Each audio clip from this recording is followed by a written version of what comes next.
Hello, my wonderful brothers and sisters.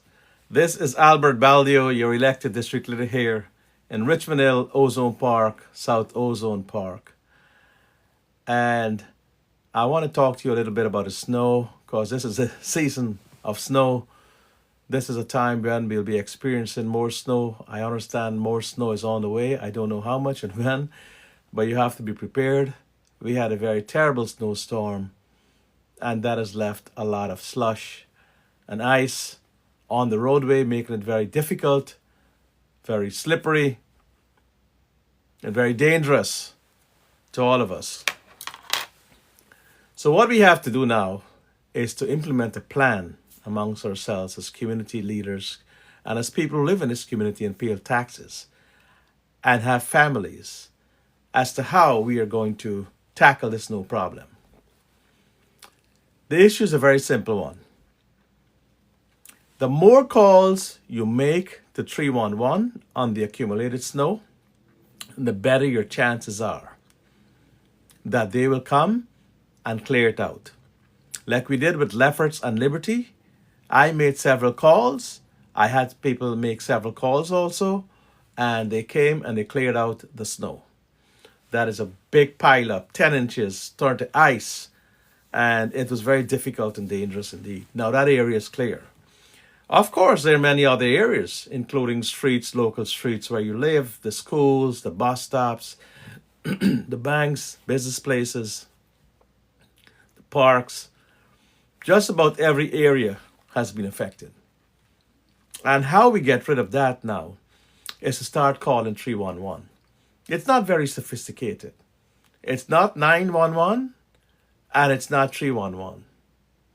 It is merely 311. It's not even the emergency number 911 unless there is an accident and someone fell there and is in need of medical help. And let's say they've fallen in the snow, they hurt themselves, and they clearly need medical attention, then you should call 911 to have the ambulance pick them up and take them to get medical care.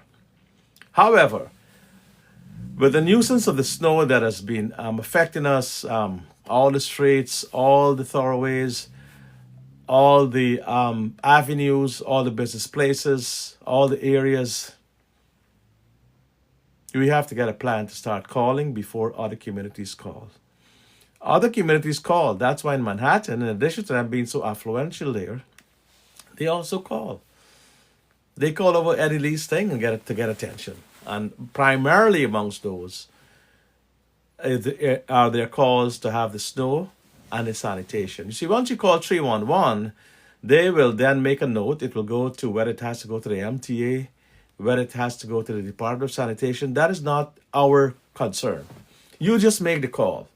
They, in their discretion and in their managed and in their official capacity, they have a public duty and they're being paid to do that. Then their duty is to call and to route it to a sanitation, to whosoever they got to send it to, the MTA, the whosoever got to come, which agency, which city agency. That is what you pay taxes for. But many of our folks do not call. We just pay taxes and we do not ask for the benefits we are entitled to by virtue of paying those taxes. You have to get to know the system. And the system is a democratic system. The more calls and who calls first, they would get the priority in line. And they will get the attention. So therefore, as a district leader, and as those who elect, and for all of you folks who elected me to represent you, I am here to tell you that me alone calling, Albert BALDEO calling alone, is not going to be enough. Albert BALDEO does not own the city of New York. Neither does Zoran Mamdani, the mayor. This is all of us collectively own the city of New York. And now we have to exercise that franchise and that right to be part of it. When we have a problem with public safety, like we're in danger, you call the cops, 911. If burglars are coming into your home, if people are harassing you, if you're being threatened, If you're in danger or you sense that you would be attacked or threatened or verbally and physically abused, then you have a right to call. You call that medicine 911. That's a city agency. Quality of life issues are governed by 311. This was a great system that Mayor Bloomberg, who was a very good mayor, very competent, many years ago, he implemented that system.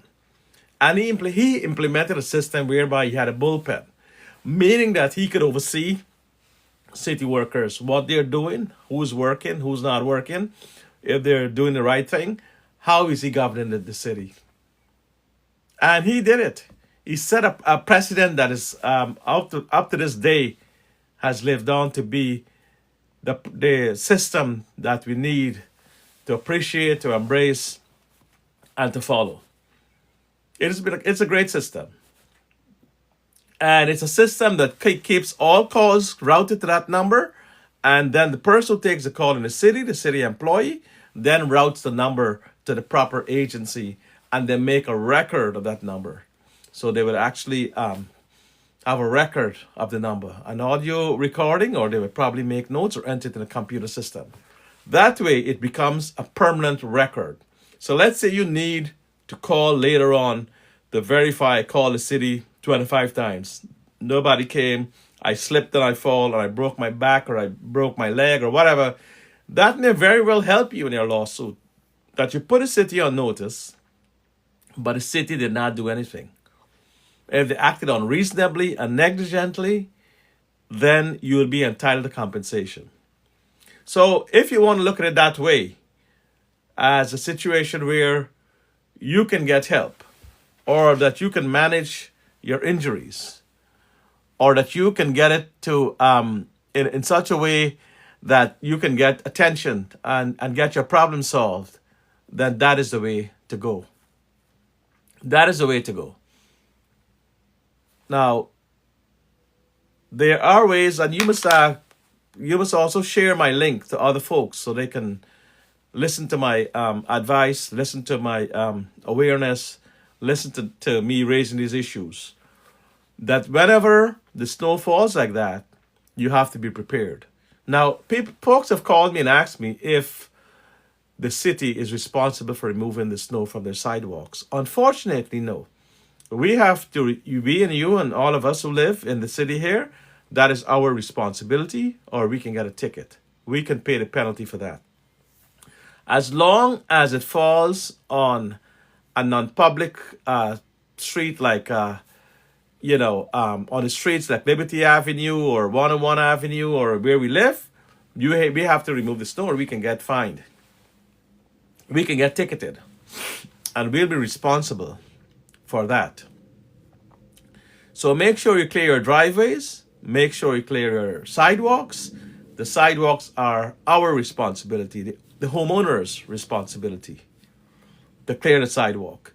So each homeowner, one of the things that goes with home ownership and living and achieving the American dream, unfortunately, is that you have to clear a sidewalk. And you also have, if you are in Liberty Avenue, if you have business there, you have to clear the sidewalk. Even if you're a tenant there, you have to clear the sidewalk. If you own property in Ozone Park, South Ozone Park, Woodhaven, Jamaica, wherever, you also have to clear the sidewalk. You have to clean it, and you have to sprinkle some salt on it. So the best thing is to have some of these things purchased. It's $20 for a bag of salt, 50 pounds, $20. So it can be a bit taxing on us because of affordability. You have to choose between buying salt and buying food. But unfortunately, that is the reality. Before it escalates and you're fined, you have to pay more money, you get hurt by the city, you get ticketed, and it's much more than the $20 salt. And a shovel that costs $30 or so that you would have to buy to keep out the snow. So we are in winter season, and unfortunately, that is the option we chose for living in New York City.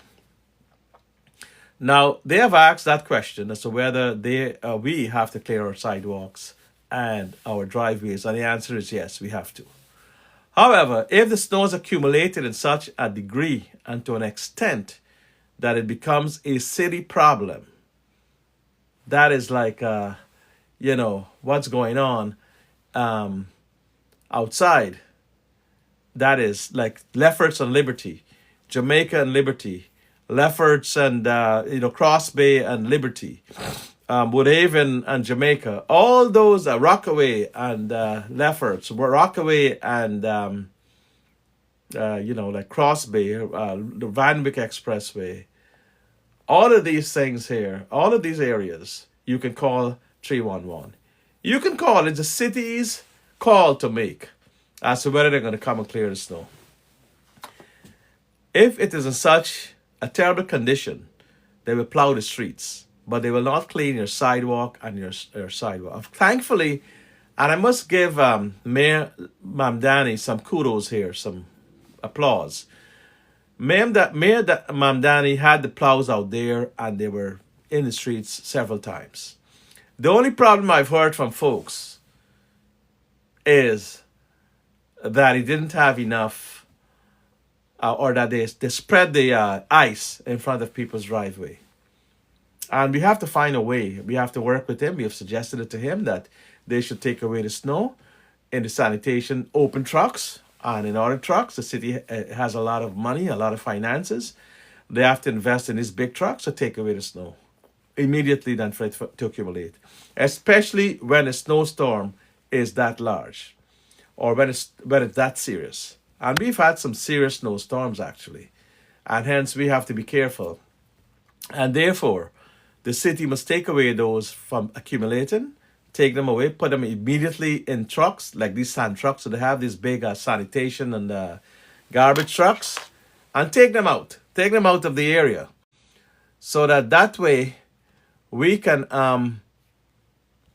and then that way you can you can get this thing sorted out. We can get a situation where the snow is not, it doesn't become a nuisance, it doesn't become a problem, it doesn't become a health hazard as it has become. So spread this live, share it, send the link, send other folks to join in.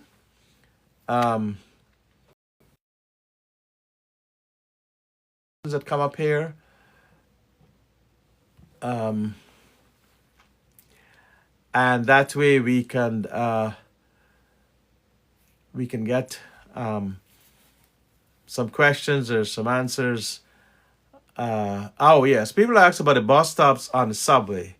The bus stops, definitely you can call 311. Call 311, tell them the bus stops, there's snow there preventing you from, taking shelter in the bus stop, or two, they're really, over full with snow, and they're not accessible to get the bus. So definitely the bus stops, hospitals, post offices, banks, businesses, schools, all these public areas, call. If you have a doubt, just call 311. Tell them they have snow here at this bus stop, M12, MQ112 bus, and it's very serious, it's very bad, and therefore we cannot, we're asking for it to be cleared.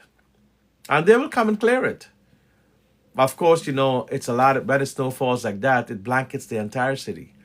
So you have to be patient and you have to call time and time again.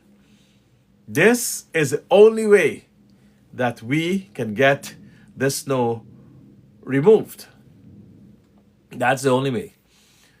Because it's difficult for us to go there and then to put a snow blower there. It wouldn't make any difference. It would not be able to take care of the snow. So we have to do it ourselves. But all of us have cell phones. Most of us, I would say 99.9%. Or have your friend call, have your neighbor call, have your family call. Call 311 to get that taken care of. Very important that the place is clear. Because it can put a city in liability also. And if the city's in liability, that they can get problems also in a way that they can be liable. You understand? So therefore, we have to be able to get our stuff done and get the snow taken care of. Because you're going to have more snowstorms, unfortunately. It's snow season, right? That's a problem now. Now, another important thing I want to talk to you about, why we don't get the resources that we deserve, is because of something called redistricting and our negligence in voting. or people don't go and vote. And unfortunately, that has caused us to dilute our power, dilute our influence, and as minorities and whatever, wherever we live, whether it's Ozone Park, South Ozone Park, Richmond Hill, Jamaica, South Jamaica, Woodhaven, it dilutes our power, meaning that we are affected as a voice is not as strong as it ought to be. Now, redistricting is because they cut up districts. Our districts are cut up. We don't have our districts whole, and hence local issues get suffocated, they get suppressed, they get thrown on the back burner, and this affects the volume with which we speak. And that is a major issue and a major problem. However, we have been fighting for fair districts, and we're trying to get them whole, meaning that we have a solid, compact, contiguous district. The law states that communities of interest must be kept together, meaning that folks who are immigrants, folks who are Latinos, folks who are Guyanese, Sikhs, Indo-Caribbean, Trinidadians, Surinamese, Pakistani, Bangladeshi, Indian, all of these folks, including African American folks also, must be kept together because we are minorities and we share common interests, common needs, and we have common horizons. So therefore, these districts should be kept together, kept whole, whether they be a city council district, a state assembly district, or a state senate district, or a congressional district. The same principle applies, that these districts must be kept together and they must be kept united. That's one issue. As we continue to fight that issue, you also have to make sure that you become citizens. Not only because there are immigration crackdowns and ICE is virtually at the doorstep and looking at all communities and business places, but because the risk that you're putting yourself in is not worth it. It is not worth it because you should try, if you can, become citizens. There are many green card holders out there, and they couldn't be bothered, or they feel paying the citizenship fee is a major investment or a major sacrifice. Well, let me tell you, it is not. You're doing yourself a service, yourself and your family, because you can be picked up by ICE at any time. And if you're just a green card holder, they may very well take you into the detention center. Turn on your televisions and you will see how difficult it is, how terrible it is, how ICE in many communities where they're not even like immigrant oriented or immigrant majority, there have been issues there. And the problem with that is that what about these immigrant communities which are made up of foreigners or immigrants, undocumented folks? They will definitely say, oh, well, we felt or there was reasonable cause to suspect that this person was illegal or is illegal or undocumented. And therefore, they will try to give you a hard time. When you get a hard time like that, you will be removed from your home, from your family, from your community. It's one of the worst things you can endure when things like that happen. They can disrupt your life. You see how ICE has killed 2 people, murdered them these last 2 weeks. Good.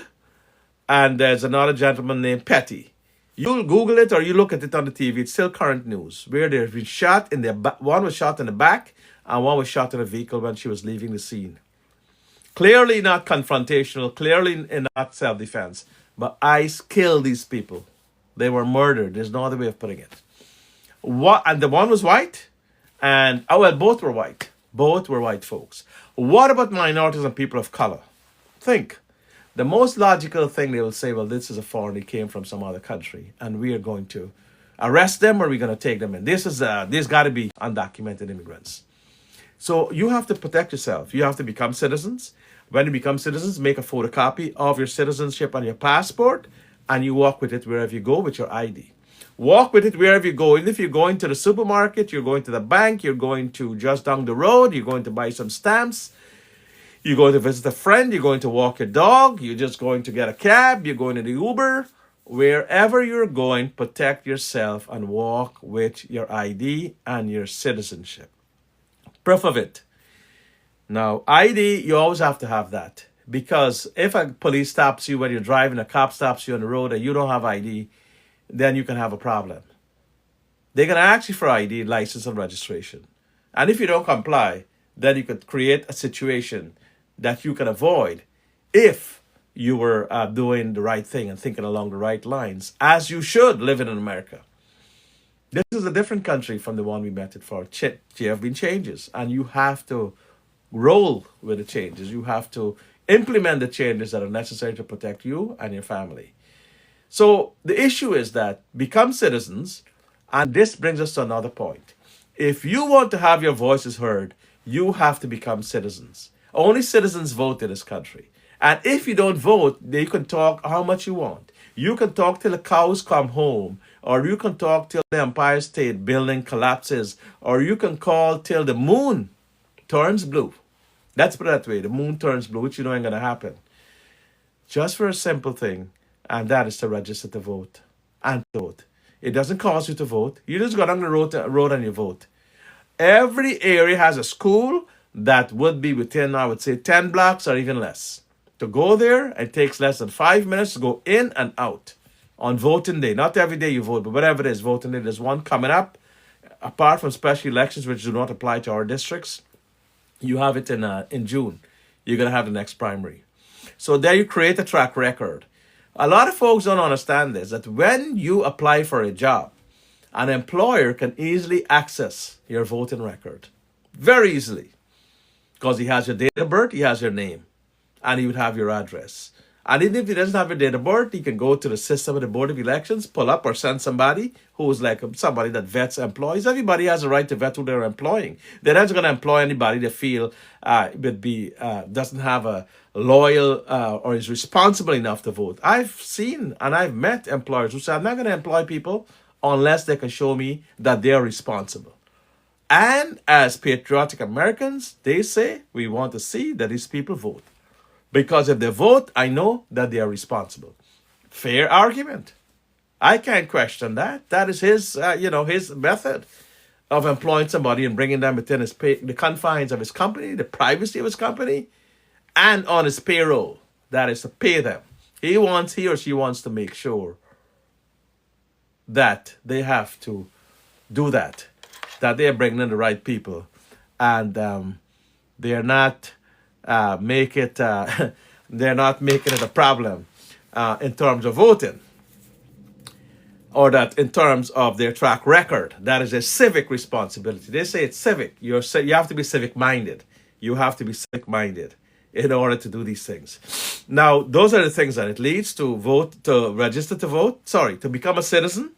Walk with a citizenship papers to protect yourself from ICE, which is very rampant and controversial at this point of time, and overstepping many limits. And therefore, you have to make sure that you do the right thing. Okay?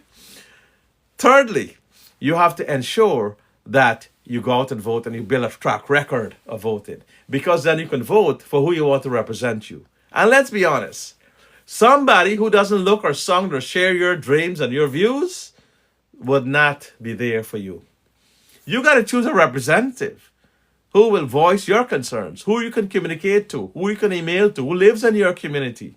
Not somebody living way out of your community, doesn't care about you, just want to draw a salary or so. As a district leader, I don't get paid. So I want you to understand that. I'm doing this out of my commitment to my community and my care and concern for you folks. Because I believe that you deserve it, and we've all come here to live the American dream. And if there's something I can do to help you in the pursuit of that noble concept, that you too can live the American dream and grow to the fullest extent that you're entitled to as an American dreamer, then I will be standing there with you and take you to the finish line. So these are some of the guardrails. These are some of the basic things that you have to get done. These are things that should be commonplace within our ideology. Our children, our neighbors, our family, our grandparents. Always make sure that you all go out and vote, register to vote, and protect yourself by becoming citizens. Now, some folks just become citizens to sponsor their relatives. That's all well and good because they've come into a higher bracket on the immigration entitlement. But the thing now is that you have to make sure that you also exercise the franchise, exercise the rights, protect the progress, and protect the positivity that comes with such. And that is to take part in civic affairs. You go to the police precinct meetings, they have to listen to you. They're not there to arrest you. Police precincts are wonderful places to go because that's where the public is invited. Many people have come to me with their issues like over ticketing.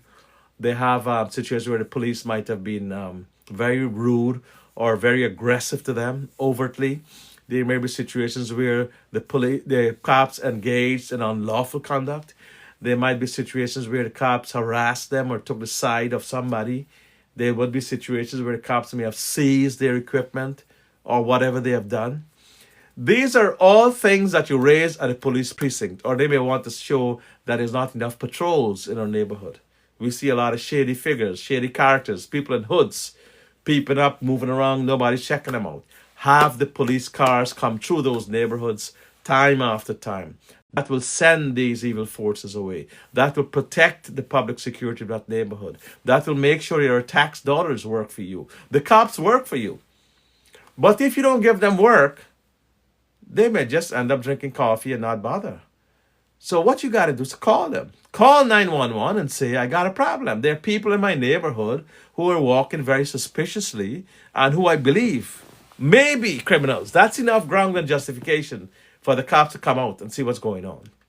Or there is a person trying to attack me and is threatening me and is waving around some sort of weapon or wood or whatever it may be. Then you have the right to call the cops. And therefore the cops will come and bring peace, ensure security. As you know, prevention is better than cure. A few years ago, there was a situation where a lot of Indian folks who wear a lot of jewelry were being canvassed and attacked, their homes burglarized by roving gangs because of the Jandi flag. They saw the Jandi flag and they said, okay, you know what? Indian folks have money and therefore we're going to go in that house. Because look at the Jandi flag there. That house has a Jandi flag. And therefore there's an Indian person living there. And I bet you bottom dollar that that person there, that's in their mind, got jewelry, gold jewelry that costs a lot. And they're going now for that gold jewelry. And by the same token, they may say, you know what? Indian people always have saved them money and put them in a mattress. Or Indian people have got money in the house. They always got some cash stashed away. And therefore, in addition to the jewelry, we'll go into the home, look for the jewelry, attack them, whatever got to do, and disarm them, disengage them. Terrible thing to do. Put them to sleep or knock them out or whatever, or tie them up. This is what these nasty folks do, these evil forces of robbers and burglars. So in order to protect that, we informed the cops. We had a meeting. The cops didn't do anything, so we went over his head. We went to the commander of the precincts, the commander of the whole division, the South Division. And he told them that they must institute patrols. They must now patrol these areas, which is like Richmond Hill, Little Guyana, Little India, Little Bangladesh, Little Trinidad. All these areas here were patrolled. That is like Richmond Hill, South Ozone Park, and Jamaica and Woodhaven, where lots of folks, and Hollis and Queens Village, where a lot of folks live, a lot of folks who have the right to the jewelry, the wedding gifts and all that, their traditions of wearing expensive jewelry, and I compliment them for that. That is their right. They have a choice. Nothing is wrong with that. Other folks do wear the big gold chain around their neck. So that's a right in America. They don't question that. That is not even a problem. So what we have to do now is to make sure that the cops patrol these areas and pick up some of these folks before they create havoc and before they create damage. Similarly, there were hate crimes, like a lot of our Sikh brothers were attacked because of the turban they wear and because of the way they look. And a lot of these folks are so dogmatic and so uneducated, they call them terrorists, and that is wrong because Sikhs are not terrorists. No, they have nothing to do with that. They're from a different religion and a different class and a different culture. They are different. That is their religion. They grow their hair, just like how, we would do certain things to preserve our religion. The same way the Sikhs grow their hair. they exercise. That's a freedom of religion in this country. That's a fundamental constitutional right they're exercising. Nobody can say that they're doing something illegal. They're entitled to do so. We've had to fight to make sure that they can remain with their hair because of their religious beliefs in the public service, in the police service, in the military. These are all ongoing fights that we have fought on behalf of Sikhs to be recognized, to be respected, and to have the freedom to exercise their constitutional right. So, we had a situation like that where there are lots of hate crimes of these folks, Sikhs, being beaten up, harassed, attacked unfairly, unjustly, and without any cause, just peaceful people going about their way. They're very progressive people, like many immigrants, go about their business, do what they got to do, don't bother anybody. People make them a problem. They don't trouble anybody. They're entitled to the freedom of movement, the freedom of assembly, the freedom to exist, the freedom to observe their constitutional rights, the freedom to practice their religious customs freely also. So this is a situation where we have to intervene, but it still goes on. We're trying to find a solution, trying to educate people that you have to respect Sikhs. They don't trouble you, don't trouble them. Anytime you do that, it's a hate crime. It's not merely an assault, but it's a hate crime that carries the monetary monetary terms of imprisonment. Not life imprisonment, but you can be locked up for a long, long time. You won't see the sunlight, you won't see the light of day, you won't get the freedom. Your freedom will be taken away from them when you attack Sikhs and other folks. Whether it's Indians or whatever, in their mind, in their warped and evil mind, that they think that they should attack these people and take advantage of them. That is not going to fly under our watch. We're going to make sure that we make the proper reports. We push the district attorney for the right crimes to be charged. They pay the full penalty under the law. And that our community and its residents are respected. So share this live, share this link, tell people to join, tell your folks to join so we can grow our platform. We need to grow so we can have an audience where we'll address you regularly on issues like this that will benefit you. And that's one issue I'm talking about now. Let me tell you about another issue we had with Bangladeshi folks. Now, they were beating up Bangladeshi folks and robbing them and beating them, and there was blood coming out of the folks that were being taken to the hospitals. And this was happening in Ozone Park by the subway stop, the one, the subway stop over Liberty Avenue there. That area is like Little Bangladesh, or Second Little Bangladesh, because there's also one on Hillside Avenue at 168th Street. And they were beaten up and targeted, and when they come out late, these are honest folks going to work, trying to feed their families, coming home in a dark place. They didn't have much lights in the subway. And they were beaten up to beaten up pulp and needed stitches and taken to the hospital and demoralized and embarrassed and humiliated. Inhumane stuff. So we talked to the district attorney and pressed, and we talked to the precinct that they must have lights there.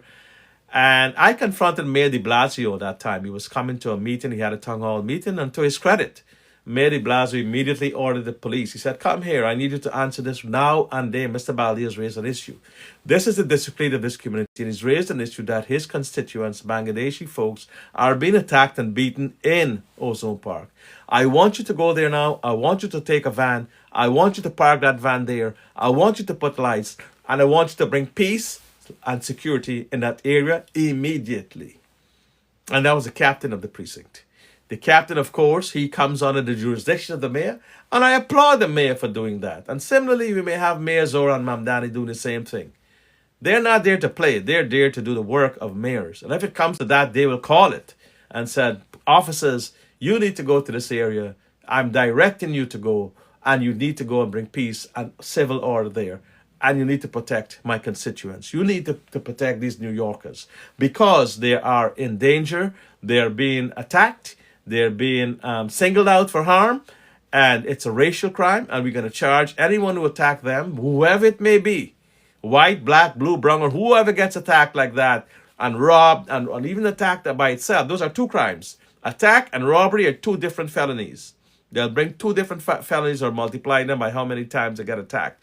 Or if they don't, or attempted robbery, whatever it is, it's putting them in jail. It's getting them off the streets. It's taking care of these elements that are creating havoc in our communities. And as a district leader, I will ensure that I continue to fight for you, continue I go out and make noise, call the precinct. If the precinct doesn't give me satisfaction, I'm going to call the commander of that precinct. That is the whole of South Queens or North Queens, there too. And if I don't get satisfaction there, then I'm going to the mayor. And when it reaches the mayor, he's not going to play because his whole establishment is on the line, meaning that what sort of a mayor you are if you're going to have these kinds of lazy police officers or police officers who think that it is right for them to sit back and allow people to be attacked and killed or maimed or brutalized. No mayor would allow that. I can guarantee you that. So you continue to call, 911, you continue to call whenever you see these attacks taking place or about to happen, or even you see them after the fact. Make sure that these people are brought to justice. They will pull cameras, they will pull whatever they have to pull, cell phones, canvass the area, and bring these criminals to justice. And that is how it must be. We must be able to take care of and look out for each other. That brings me to another issue. And that is community events, community love, community partnership. And here's how we have to do it. You have to be your brothers and sisters' keeper. You have to take care of them as you take care of yourself, or as you would wish to have your neighbor do like it unto you. This is a two-way stream. You look out for me, I look out for you. It doesn't take the skin off your back. It doesn't take your eye off your face, or however you want to put it. It's merely having that brotherly and sisterly neighborhood love of being there to look out and to keep the peace and to keep the safety and security of a fellow human being like yourself. That is what COVID taught us, that we're all vulnerable, we can all die. So if you see something, you say something. If you see a bag or some sort of stove or cup or whatever that may contain a bomb or whatever kind of element, an explosive device or contraband or even illegal drugs or whatever it may be, and you see it sort of like unattended or positioned in a place where it can create injuries or create confusion or create congestion or create some sort of be a threat to public safety, then call 911. It is better for the cops who have bomb squads and expertise than you go to remove these things yourself. Tell them the location. I have seen a bag. It's very suspicious. It may contain a bomb, I don't know. Or it may contain a device. Or someone just brought it there looking very suspiciously and left it and ran away. Whatever it is, you give them the facts. Give them the facts before our communities are attacked. You have to do that because people can suffer. Kids can suffer, people can die unnecessarily, needlessly, cruelly, and you would have to live with that on your conscience. You don't need that. There's enough bad stuff out there that you can do something good now. So what you have to do is to make sure that you do the right thing. And the right thing can only be done by you ensuring that you take charge of everything and help them to do the right thing. That is the only way that can be done. Okay? How are you, brother? Do you wish to say something on this? No, I'm fine. Nice to meet you. How are you? Okay, I'm doing all right, thank you. Yeah, I was just finishing off my I hope you're welcome. yeah. Where do you live? Okay. Bye bye. Okay. Where you live? Where you live, brother? Yes. So going back, so my brother joined me in and I welcomed him. He's we're all brothers and sisters, just like that. Guy come knocking on your door for help. A guy come help knocking on. You have to listen to them. You have to welcome them. You have to make sure that you can be there for them. You can find out. It may be nothing very simple. You know what I mean? It will be something very simple that you need to honor. You need to, in all humanity, as brothers and sisters here. Today we'll be here on this earth. Tomorrow we're not here. Have that philosophy. Pass it on to your children. Make sure that they can live the American dream, live what America teaches us, and that is to be each brother and sister's keeper. And it's not a very hard thing for you to do. It's the most simple thing that you can do. It's just practice what you preach. You want to do good, just look out for each other. You see something that may be a bomb on the subway or the bus, or even in your home or outside your home, somebody planted there on your sidewalk or whatever, then you call them.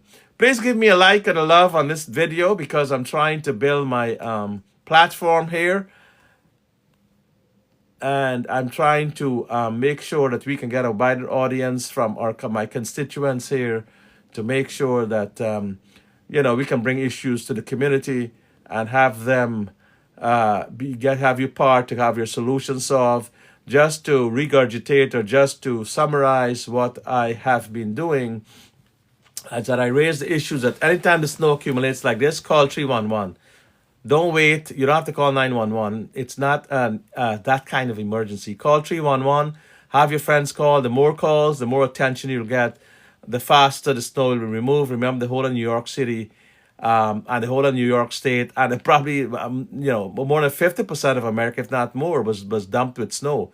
So it's something that you have to understand that it may take some time for it to happen, but it will happen as long as you keep on top of it. And that is how we were able to get Lefferts, Liberty, Cross Bay, Liberty, Jamaica, and Lefferts, and a few ongoing things. So I have to go and drive around again just now and call them in. The more you call, brothers and sisters, the more attention you will get.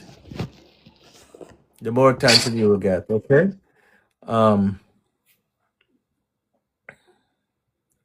The more attention you will get, the more attention your community. You'll be doing a favor for your community. I know a lot of you can do this. A lot of you is on a lot of the bus stops, and I hear what you said. A lot of bus stops have snow, and therefore call it in. Call 311.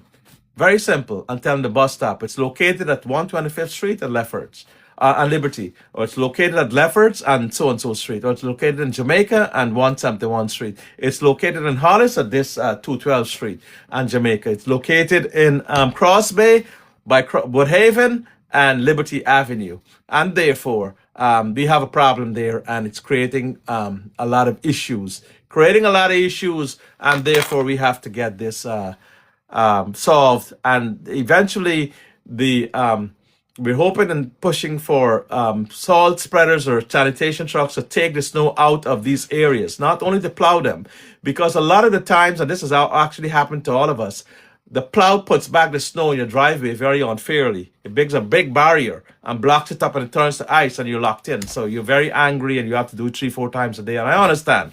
So we had told the mayor's people, Mayor Mamdani, that you should re-implement what was there before. And many years ago, and hopefully they're going to do it this time also, you have to make sure that that the city brings the truck, the empty truck, and puts it in there. Without a truck, it'll become a problem, because then the snow will put back right there. It's going to remain in the area. You have to physically take it out of the area. And therefore, we're asking for Mayor Mamdani and the administration to make sure that they bring these trucks, especially when they have these terrible snowstorms, to get rid of them, to take them out. And therefore, they would have to make sure that they clear them up and actually physically transport the snow, especially since we had like over a foot of snow, and it was accumulating very terribly, and it was not a good thing. And rain, I don't know if rain will wash it out. Somebody's calling for Florida. We weren't lucky at this time of the snowstorm. Rain will not wash out that snow in this particular instance. Sometimes rain washes it out when you have less than 6 inches or 3 inches or whatever. You have to remember, this is over a foot, and it was constant, and it was heavily packed. It was one of the worst snowstorms. So Florida, bye. I'm glad you're there in Florida. You're great to see that. But unfortunately, the ice, as with the cold temperatures, the frigid temperatures, becomes very, very tough to deal with. And then we talked about making sure that if you see something, you say something to the cops, and make sure in that instance you call 911. And how homes of Indian folks, especially those with Jandy flags, because of the fact that Indian folks wear a lot of jewelry, they would have a problem with that.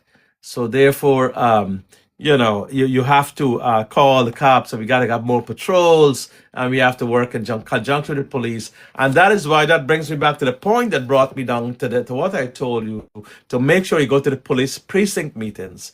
The police precinct meetings, if you Google it, it's held once a month at every precinct. You get coffee, you get cakes, you get stuff to keep you up. If you're coming straight from work, you go straight into the precinct. It's just half hour. And you raise your hand and you tell them, I have a problem. There's suspicious people walking around my neighborhood with hoods, and it looks like they will be coming to steal my car tires, looking to come to steal my car, looking to make trouble, or what have you. You are in the public domain. They can't duck that report. They can't say, oh, don't worry about him. It's not important.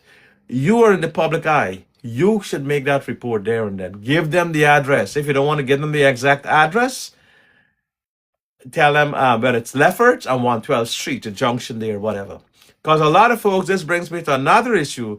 A lot of folks feel that ICE and police are the same. So let's get this issue sorted out right now. Because a lot of folks don't know the distinction. This is a very important issue. The question is, are ICE and police, ICE officers, that is the deportation officers, immigration agents, who walk around with these masks and are creating a lot of havoc in the country, are these folks the same as law enforcement or police officers?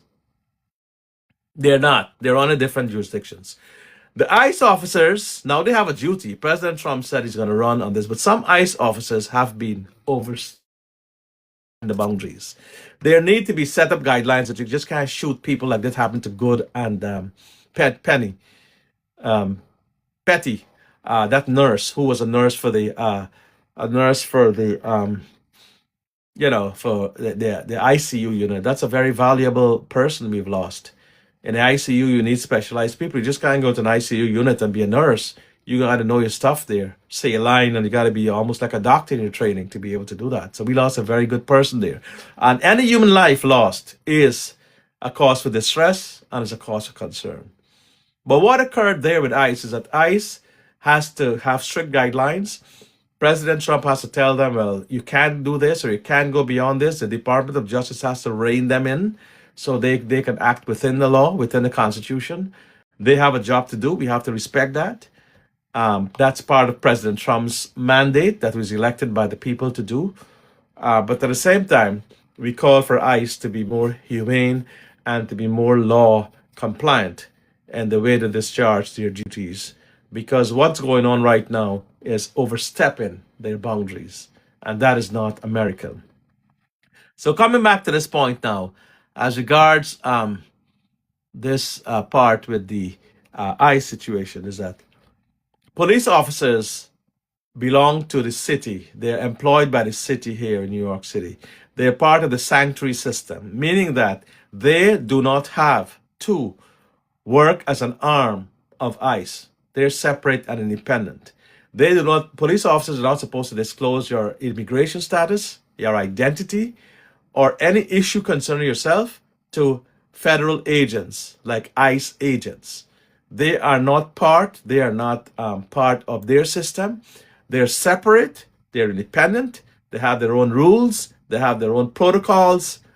Of course, they are joint operations sometimes, but we have also had to tell police officers their limits, what they're entitled to do and what they're not entitled to do. Therefore, they cannot be enforcement arm of ICE. ICE officers have their separate issues sanctioned by the Constitution and sanctioned by law. Police officers have theirs sanctioned by different laws also. So the issue here now is, can an ICE officer tell a police officer to arrest this person or to put him in the lockups or to capture this person and book him? He cannot, because a police officer is not working under the authority of ICE anyway, or in any greater way than they're not working for you or for me. So let me explain that. It might sound a bit complicated. Police officers are concerned with public safety and law and order. They're not concerned with undocumented immigrants They're not concerned with folks who are here illegally. That is not their concern. Their concern is to prevent crimes from happening. Hate crimes, bias crimes, burglary, assaults, theft, larceny, grand larceny, accidents, and all these things. That's their domain. ICE has a different domain, limited in this context of what we're speaking, to apprehend and to look for, and the priority should have been to actual convicted criminals.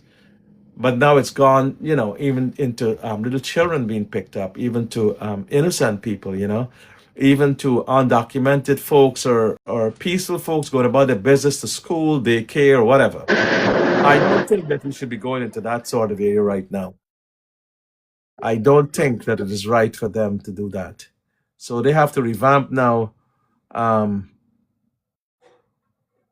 we have to revamp that and make sure that that doesn't continue to happen. So everybody must know their boundaries. Everybody must know what are their rules, what are their limits, and what they can do. And therefore, we call upon ICE to be more humane, stick to the Constitution, stick to the points, stick to the law, and just carry out what you're supposed to carry out.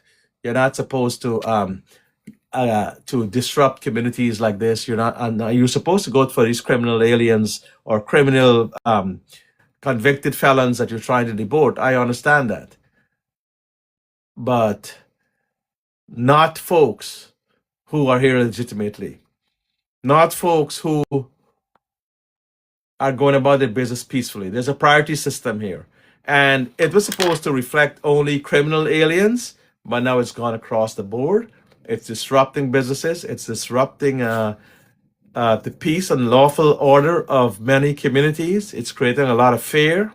And that will be the focus of our discussions with President Trump and his representatives, that we have to be more methodical, we have to be more humane, and we have to be more relevant in how people are picked up and thrown out of the country. Criminals, yes, especially violent criminals, rapists, drug dealers, terrorists, all these folks, yes, get rid of them. We understand that. That's a great favor for America. And resources must be focused on getting these folks out. The percentage we have seen, however, is not as high. It should be at least a very high percentage that are gone after. And when you go to a place, you just can't disrupt the place or go to the wrong address and end up killing people or killing them in cold blood or in uncalled for circumstances, like those two deaths that occurred in the last 2 weeks. Good and petty, those were unnecessary deaths, in my respectful opinion, and I imagine in the opinion of all those who are, who have a conscience and who can look at it with the right way it should be looked at, of a person being shot in their back and a person being shot, a woman being shot as she drove away from the scene. These are not things that should be happening. It's not good for a country. It's not good for our people, and it doesn't augur well, because then the country will be thrown into suspicion and a sort of a situation where people are hounded and the wrong people are sent home. But I understand those who are being sent home because of their criminal past and their criminal history, especially the rapists and the violent ones and things like that. Now, one of the issues we've been having too, and folks have called me, is the failure to pick up the dog poop. Very shameful. Failure to pick up your pet's poop. How does that sound? It sounds terrible, because here you have a pet, which is just like your son or your daughter. Many have been loved. You're entitled to have that. And when you take the dogs out, the pet out, you do not take care of the pet. You allow them to leave their poop without picking it up, as you should by law. And people can videotape you. Folks can actually identify you, and you can get into trouble. You can get a charge for that. You can get a violation. It's actually, you can get a trespass action against you, that you bring your dog on my lawn to poop, and I can identify you by my Ring camera, or I can identify you with my cameras or my video or my phone, and we can show that John Smith, when he was going, he refused and failed and or neglected to pick up his poop. And as Trench Crapper said, that is shameful. It is shameful that you would have a pet and you don't know how to take care of your pet, because taking care of that pet and part of your duties to society and that pet, that lovely dog or that lovely cat, is to pick up after them. That those are the rules. Those are the laws. You have to pick up after them. So apparently, a lot of that's been happening a lot in our community, and it's not good, and therefore, folks should therefore make sure that they pick up after their dogs, pick up after themselves. So two things: you got to pick up after your dog, and you got or your pets, and you got to pick up after yourself. If you go on Liberty Avenue, they have some sanitation bins there, but folks are actually using it on Jamaica and Rockaway for garbage bins, for household garbage. The purpose of those bins are not for that. You have to put out your garbage. If you have a commercial enterprise, a commercial business, you're supposed to put them up by private cart. Mostly, some call up some sanitation company. They'll put a sticker called a decal on your place of business, and they will take the the stuff away. They will take that garbage away from your commercial garbage. They pay you and charge you so much a month. If you have a residential, then the city will come and take them away on the designated days. Those are the rules. But you can't take your garbage and then take it and put it in the sanitation, because sanitation is going to start doing something else now. They're going to go into those bins, open up the bags, find out your address and your name, and come back and say, hey, I'm issuing this violation for X amount, might be $300, might be more, because we found this in the bin, and it had to be you who put it there. You, Tom Jones, put this in the bin. You put this, you abused the city's bin and put your personal garbage inside the bin. This sanitation bin is only designated for folks like passing by, might have bought a cup of coffee at McDonald's, might have had a food wrapper from one of those fast food places, or from one of our great restaurants. It might have been a wrapper for a roti or pulauri or whatever. But the issue is that they can then put their garbage, not a whole set of it, but at least, and to facilitate the smooth flow of commerce along Liberty Avenue, Jamaica Avenue, and so on.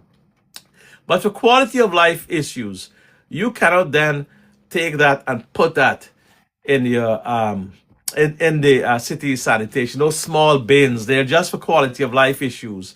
So let's stop that. A lot of people probably see a bin and just say, okay, we can throw my mattress in this bin. How can you put a mattress or the pillow in the bin? It is not for that. You have to put out those on special days. If you have a problem, find out the date, pick up your cell and call 311. Call 311 and say, I got a mattress, I'm not using it anymore, or I have a stove, or I have a computer. How and when can I put it out? How and when can I put it out? That's all you have to do. And they will tell you that you can put it out at a certain time. So, or a certain days, or whether you have to get a private thing, because you can get heavy fines, and you don't need that. You don't need those heavy fines. So that's one of the issues I've looked at, and the repeated issue on this podcast and on several other things is the bus shelters.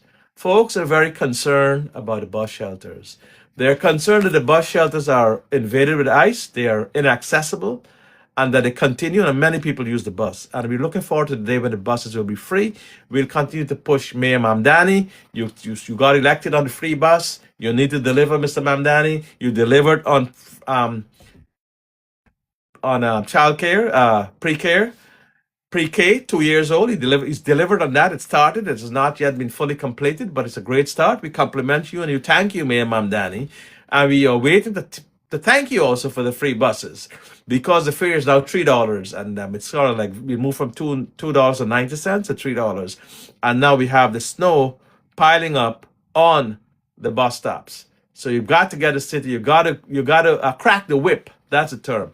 You've got to crack the whip, Mayor Mamdani. Crack the whip on sanitation. Sometimes they're there the whole year, no snow, and they don't have that kind of responsibility, nor that kind of work, and their salary remains the same. So these are folks who have been paid to do this, and therefore they have to make sure that they continue to clear the snow, to clear our neighborhoods, and to make sure that the taxpayers of New York City and all who live here can truly live the American dream and truly live with peace out here. Now, as I talked also, just to recap, we are responsible for our sidewalks. We have to clear our sidewalks of snow. We have to clear our driveways of snow. Unfortunately, it could be back-breaking exercise, but unfortunately, that's our responsibility. Until the law has been changed, if we can, and unless the law can be pushed in a way that the city also bears a brunt to clear the sidewalks and clear the driveways, which is very difficult to live. Don't expect that to happen. Don't ask me to make that happen because it's very difficult. That's a heavy lift. I don't think the city will always try to exclude its responsibilities. That's how the city and the state are. You may have great people who are going to be governors and mayors, but they're bound by the charters. They're bound by the internal procedures of their office and of the mandate that they get. And sometimes they drift further and further from the people, not intending to be like that. That's how government is. But we'll continue to lobby for the city at least to put the snow in the sanitation trucks, take them out of neighborhoods, and to clean, and if possible, they can clear sidewalks, or at least for senior people, senior citizens, elderly folks, pregnant mothers. If they can show proof of that, you have the city come and clean it for them because the city has a lot of equipment. I don't know how feasible that will be. I don't know if the city council will pass the law, and it may be very difficult, but there's nothing like not trying. We have to keep trying for whatever we believe in and whatever we want to have change. If you don't try, then you may not get anything. And that is one thing you must learn. If you don't try, you cannot succeed.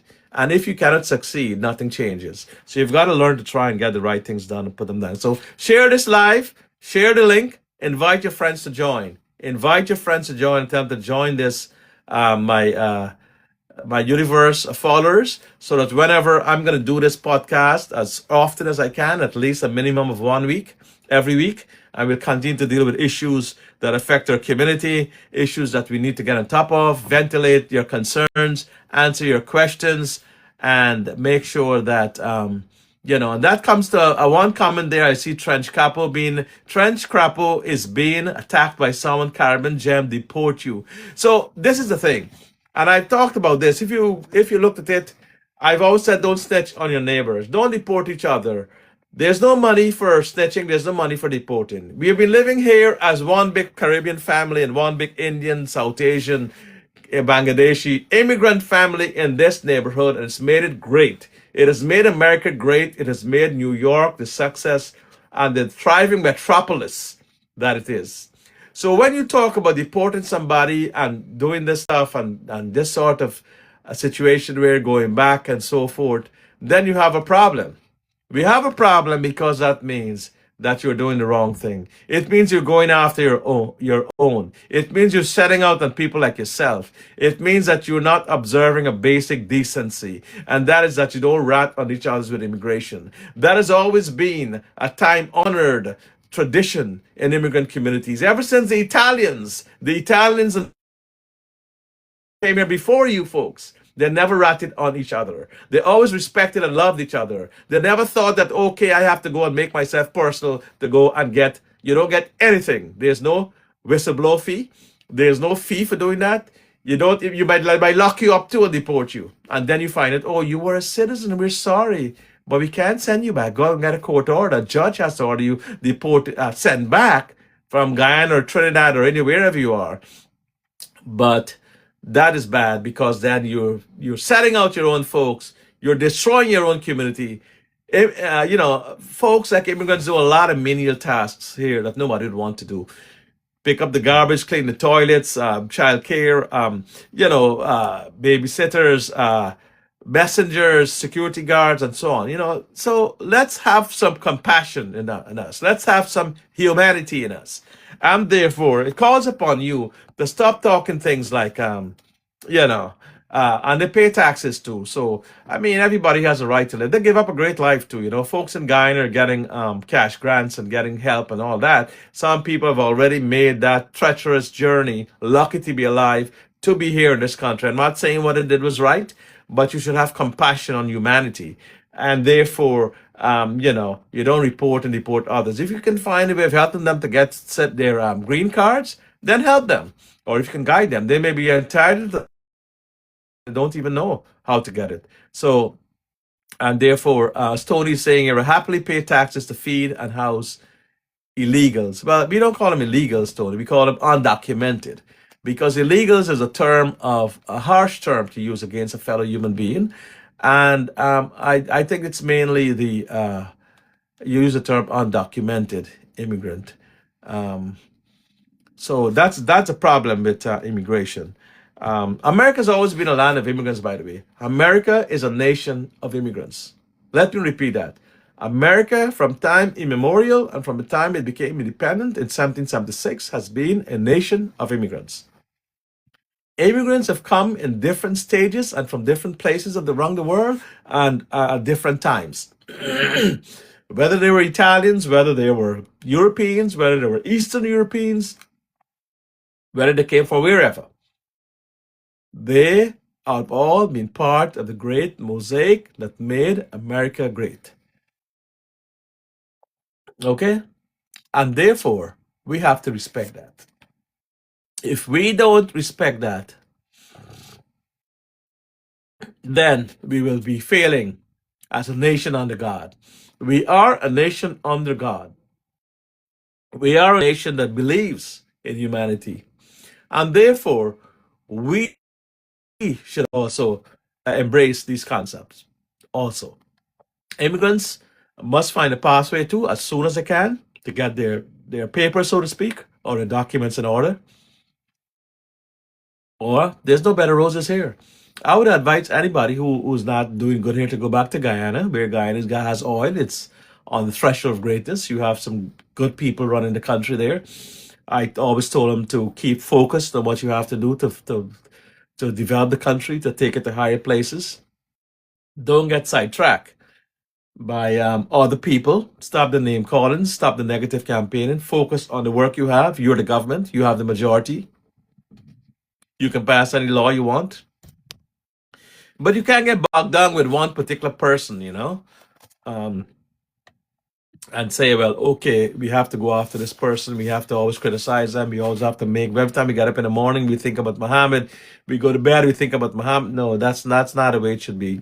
You think about what can I do for America? Every minister that gets up, every person who serves the people publicly, when they get up in the morning, they should come up and ask themselves, when they look at themselves in the mirror, they're shaving. What will I do today to help humanity? Excuse me, it got to be the snow and the cold has got me under the weather.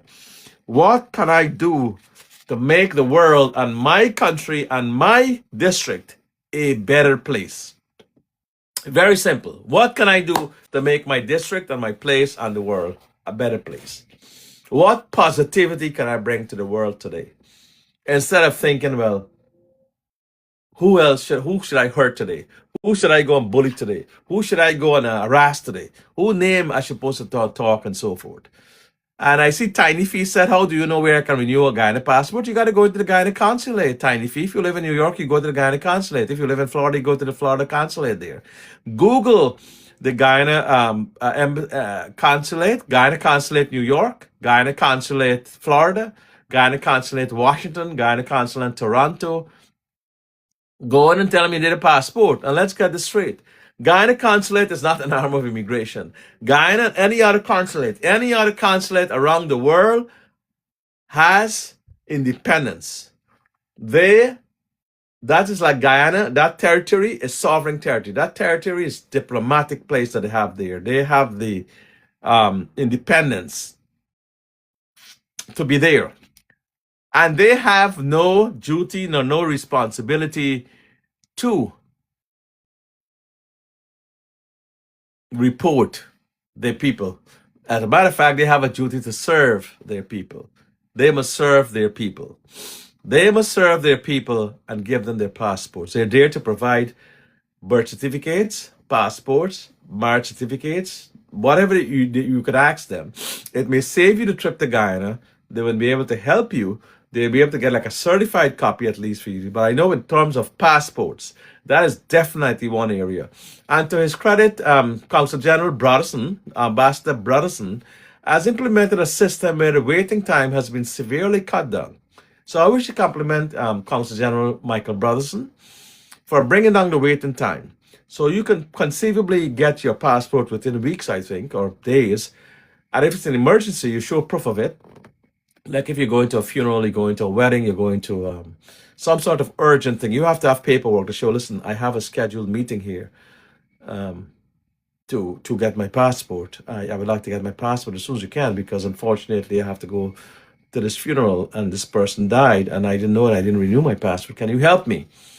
And you'd have to go there. I don't know if there's an expedited fee, a legal expedited fee. I'm not talking about a fee under the counter or a bribe. I'm talking find out if they. I doubt whether they'll have any kind of fee like that because it looks more like a bribe than a legitimate fee that will pass muster. So look into those things, and you can go in and get that done there at the consulate. Can you help to make Liberty Avenue better? Of course, but we have to work hand in hand. You have to call 91 or 311, you know, those carts. That's another issue you're talking about. I talk about the sanitation. Don't dump stuff on there. Clean up after yourself. Get the snow out. Call 311. Keep calling them till they move the snow. But we have found now that a lot of folks, especially like the supermarkets there or these thriving food stores, they abuse it now. Where what they do is that they put their stuff outside. They rent the place and then they feel that they rent their sidewalks also. Their sidewalks is this exclusive, preserve, and in the control of the city. So they just can't be put in carts and these sort of like things there to block up the place. A lot of them put the carts and the crates there. And they try to like block out people. You can't park, you can't pull into park. That's illegal. You can call 311 and report them. We've spoken to them many times. We've spoken to them hundreds of times. Both the one at 124th Street and the one by Lefferts there, opposite McDonald's. We've spoken to them till till the moon turned blue, so to speak. But they have, in the pursuit of wealth, in the pursuit of greed, many folks sometimes don't really care. They think the fine is less than the income they're going to get. And you have to speak up and say, you know, I live in this neighborhood. You just can't be overtaking our neighborhood like this with these carts and crates. If I fall on these carts, I'm going to be suing you because you have created a condition that has caused me to have my injuries, and they're going to be suing you. And I'm going to be reporting you to the city because you're blocking up the place. You're blocking up the sidewalk. You're blocking up the parking.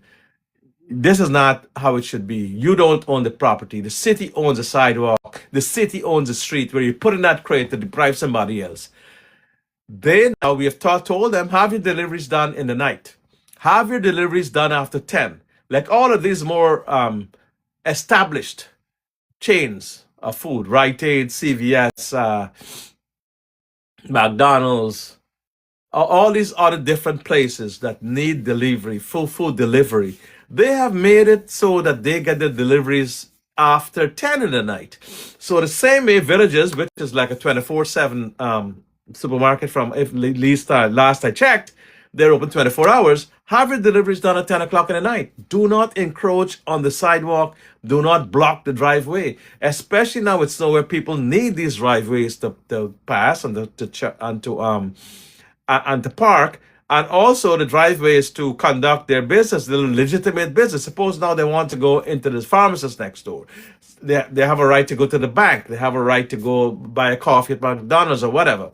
So you just can't be ruining our neighborhoods like this. You just can't be holding them to ransom, so to speak, by your indiscriminate and callous use of the streets by blocking them up. So definitely that's an issue that you have to stand up and tell them. You visit them so often, or you call the cops, or you call 311, or you call 911 if the situation is that bad, and you let them know they are blocking up the sidewalks. Because my problems that I've seen happen in this neighborhood is that then the traffic ticket officers swarms on you. He comes out like a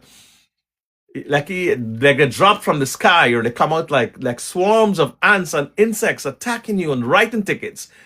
Don't risk that. Don't even park there. By the time you go in and pick up that whatever medication or whatever that one item that you think you might get away with, you come back and you find that ticket on and blazoned on your windscreen. They're like hawks. They have no consideration. They have a quota system. They have to make so many quota a day. You understand? They have to make so many tickets before they can go home. And especially in Richmond Ozone Park, that's another issue. You have to go to the police precincts and join me as I tell them why we have this large quota, why we have such a large quota of tickets in Richmond and Ozone Park, South Ozone Park, Jamaica. The neighborhoods are minority neighborhoods. When you go to Howard Beach, we don't have that. You don't have that because they get away with that with murder, so to speak. Why is it that we now have this problem? Why is it that you're singling out and targeting this problem? That's a quality of life issue that makes this situation very, very bad. And therefore, it has to change. Has to change, has to stop, and they have to make sure that they stop that illegal practice.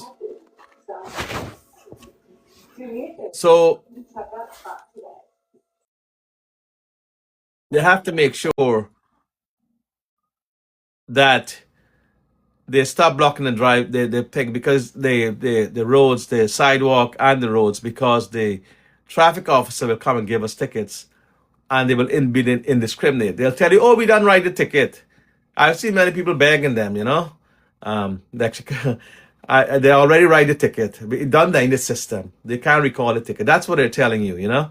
So they're not gonna back down. They have a quota. They got to carry a lot of quota here. I'm trying to find out. I'm gonna subpoena. I'm gonna ask the police, the control officers, how many tickets are issued, or the daily quota requirements. When I tell these folks, you got to issue 100 tickets here. I'm just calling a figure. You have to issue 100 tickets here in Howard Beach, or you got to issue 20, but you can go to Richmond Hill and Ozone Park, South Ozone Park in Jamaica, and issue 500 tickets each day, minimum.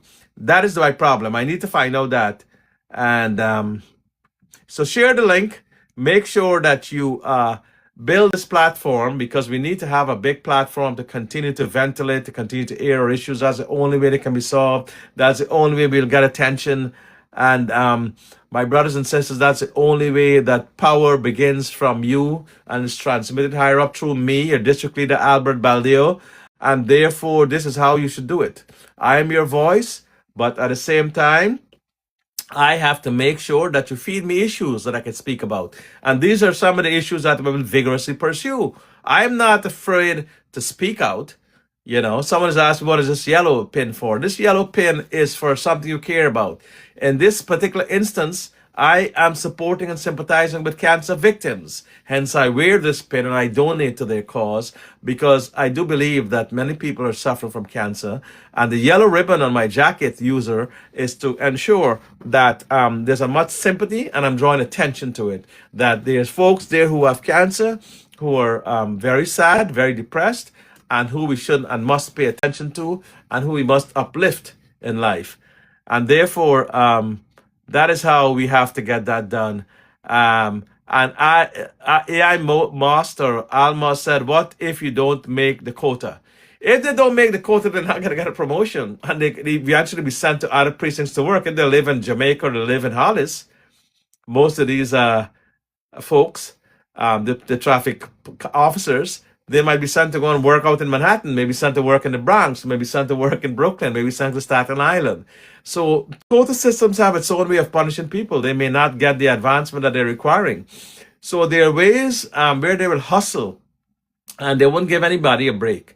So in order to avoid that, wherever there's ticketing due to the congestion of businesses along Liberty and Jamaica Avenue and Rockaway and Atlantic and Lefferts and Crosby, there need to be a system whereby these crates and these things that block the driveway, these impediments, are removed, so that people can park legitimately, feed the meter, and not get a ticket, because the ticket person will not ticket the villages market or the supermarket that's causing this problem.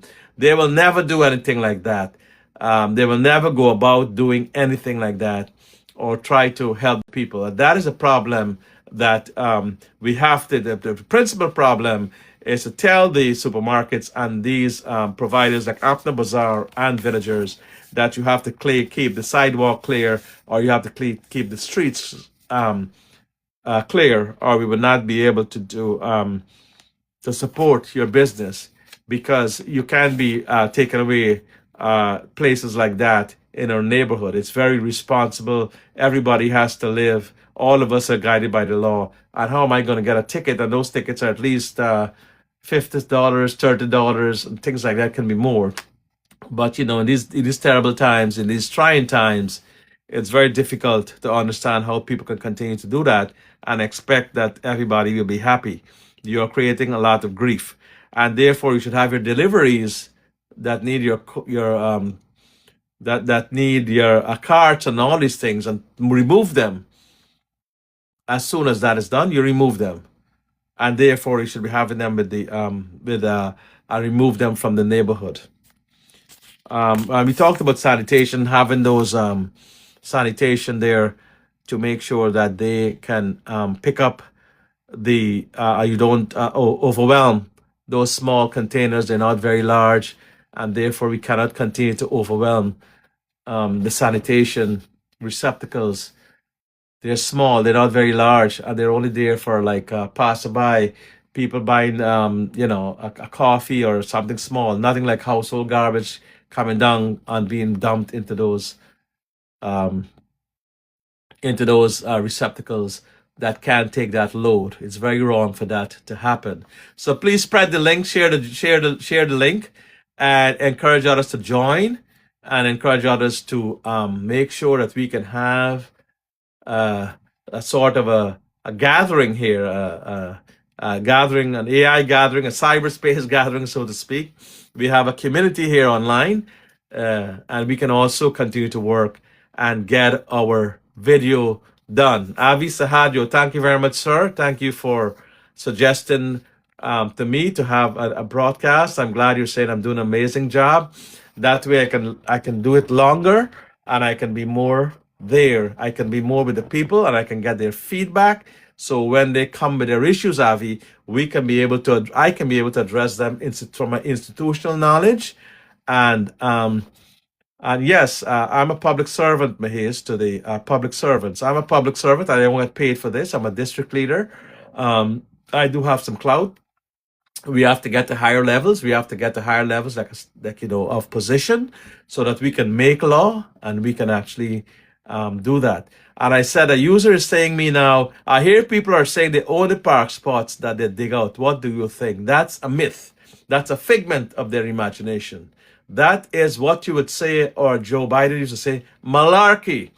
Malarkey is bird dung. So I don't want to say the word very thing. But nobody owned parking spots. I've seen a lot of people put parking spot and claim ownership of the people's property. Well, that is trespassing. You can tell them, you know what? I'm going to report you to the city.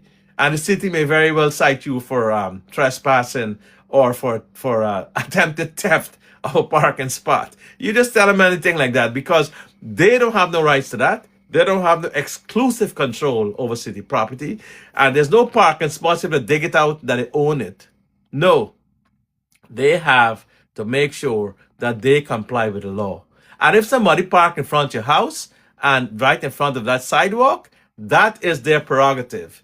Anybody can do that because it's the public. And the public is owned collectively by everyone, but without a single person claiming exclusive ownership over that. So it's very simple. The answer to that is no. They cannot say that. And thank you very much, Avi. Great platform for discussion. You're a brilliant leader. Thank you, sir. You've started something good. I hope to continue it and to educate our people, to make them aware of issues, and to help them to stand up to tyranny, to stand up to what is wrong, and to fight for their community. So we, our children, our family, our neighbors, our brothers, our sisters, and our family members will have a better life in America. Because everyone is coming for a dream. Everyone has come here to build this country. And it is only right that we are part and parcel of it, that we continue to be counted, and we continue to make our voices felt. That's a constitutional right. The right of assembly, that's when you can come together and protest. The right to speak, the freedom of speech. And these are all basic fundamental rights. You call them First Amendment rights. They come first. Nobody can take that from you. This is not Guyana. This is not Africa. This is not India. This is not Pakistan. This is not Trinidad, this is not places, Suriname, where people take away your rights and suppress you and say you can't speak this, or pull down this, or don't say that, or you can't do this. This is a country of laws. This is a great country, and you must preserve its greatness by actually doing what it asks you to do. And therefore, Stephen, no, I don't live in Westchester, sir. I live right here in Richmond Hill, so you're wrong about that. They have to make sure that they comply with the law. So we continue to keep America and make America great. And therefore, you have to continue to do that. So when somebody come and tell you, oh, I own this parking spot, or me put my cone here, or my car there. And another thing we have, this is a problem now that it was raised with me. You have a lot of delinquent vehicles, some that got number plates, some come out of state and all. You call 311 to have them towed and removed. Call 311 to have those vehicles that are deserted, that are abandoned, that can't even start, that take up parking space, that are used to block somebody's driveway, that are used to monopolize space, and also those that have these cones, these traffic cones. All of those folks that have that, it's a no-no. You have to get rid of them. They are illegal. And nobody can come and tell you, and I'm not telling you to go and cost people and fight with them now. All I'm asking you to do is to respectfully remove the cone. And when it comes to like parking spot with snow and clear the snow, and therefore the only parking spot, that should not be, or it cannot be legally, because the city continues to own exclusively the roadway, the public roadway, and the sidewalk. Although it is your duty to clean them. The city, that's how the city, I guess that's how they use their power. They're the city, they're the state. They use the power to say, this roadway is mine, this sidewalk is mine, but thou shalt clean it whenever snow falls or whenever there's garbage there. Well, we pay taxes, but that's a law. We got to comply with the law. Unfortunately, that's a law until the law is changed. It's been like that. You all know that. It's not easy. And then what I bought these saving part with motorbikes. Yes, I noticed this and I have to look into this. A lot of motorbikes now are emerging in our neighborhoods.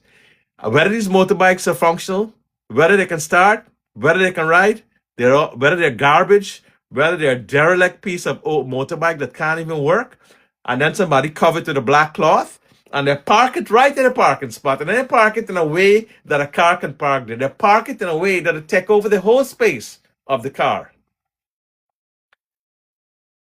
We have to now look into that, because this is something perhaps the city never figured or never thought about. So we have to configure it for them. We'll be taking pictures, we'll be looking for number plates, and we'll be taking them to the city and said, Mr. Mayor, we have a problem here. All these motorbikes and all these derelict stuff that can't even work or drive or serve no purpose, they're blocking up people's parking spots, residents who pay taxes, homeowners. And therefore, we have to find out what's going on here. We have to tell us what the law is. And if not, we have to tell the city council to change this. They have to promulgate legislation and said, you cannot park these bikes in the, to block vehicles from parking there.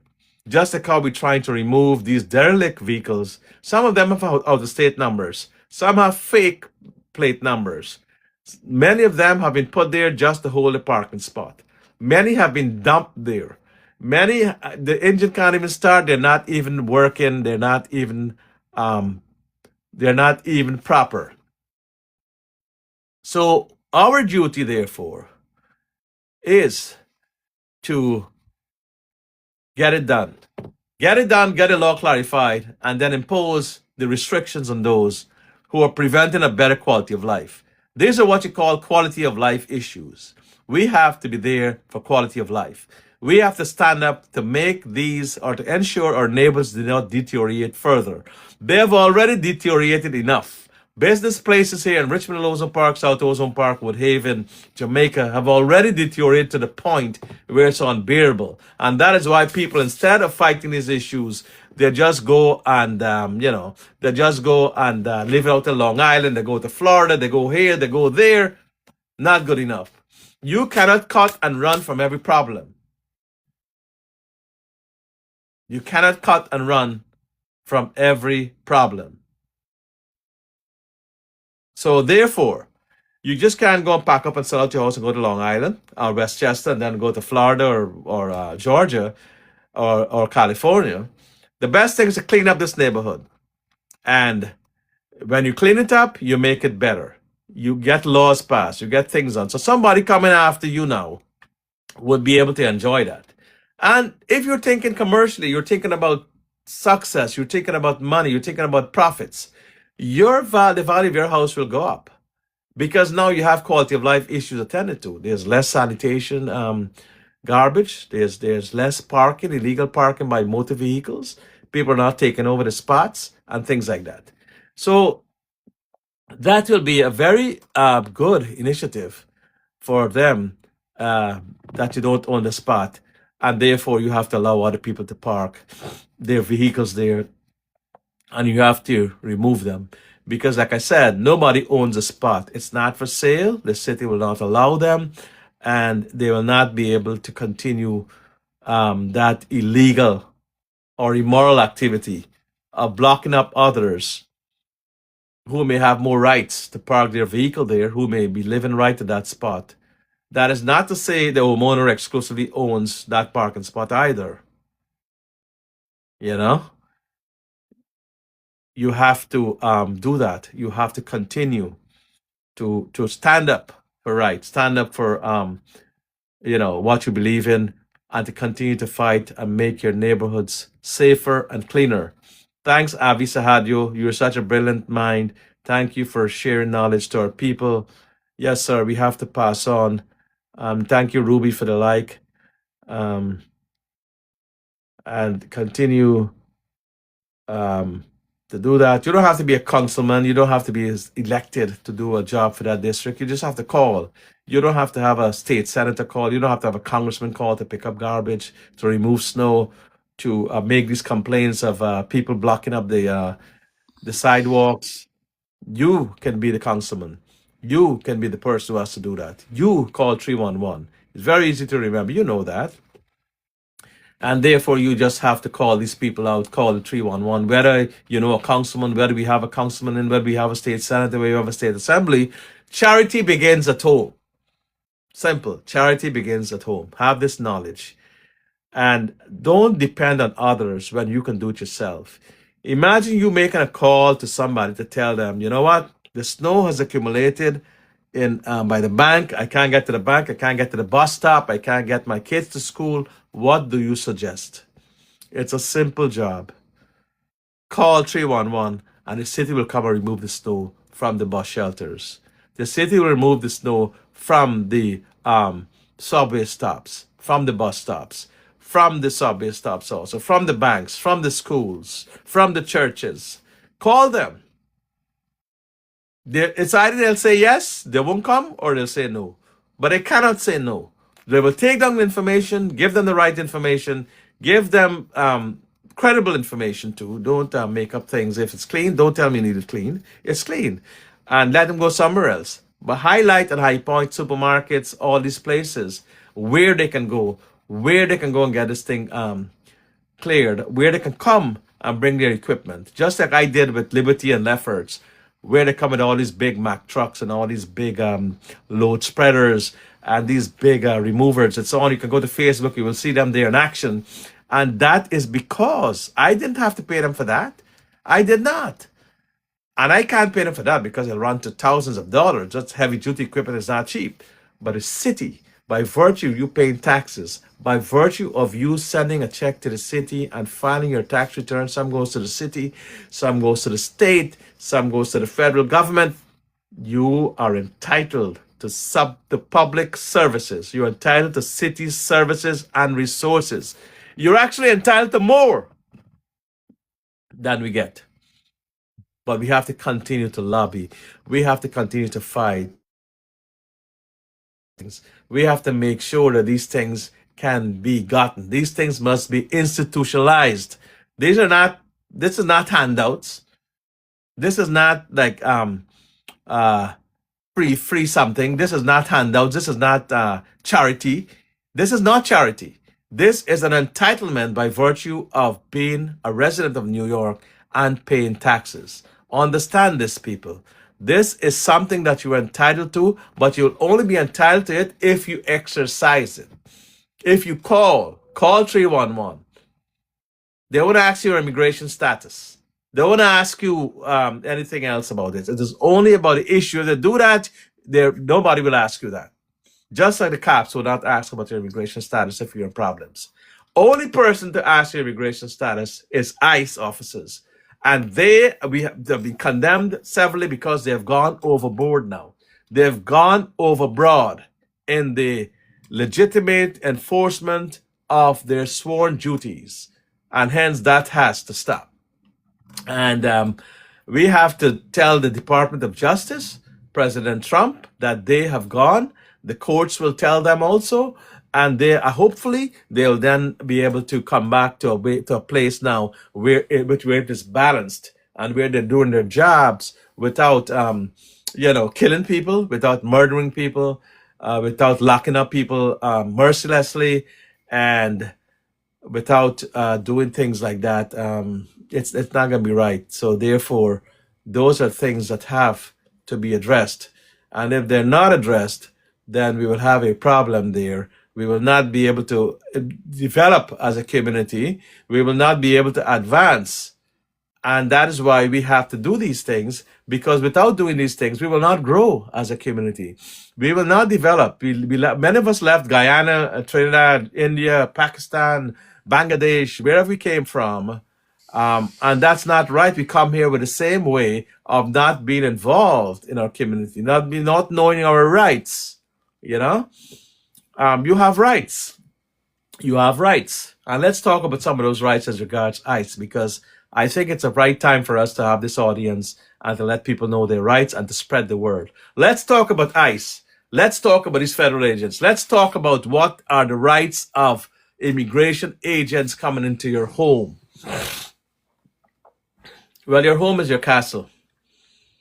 They can only come there with a warrant, and it must be a validly executed warrant signed by a judge. It cannot be some fake warrant or something like that. It has to be a warrant a warrant signed by a federal judge or an immigration judge.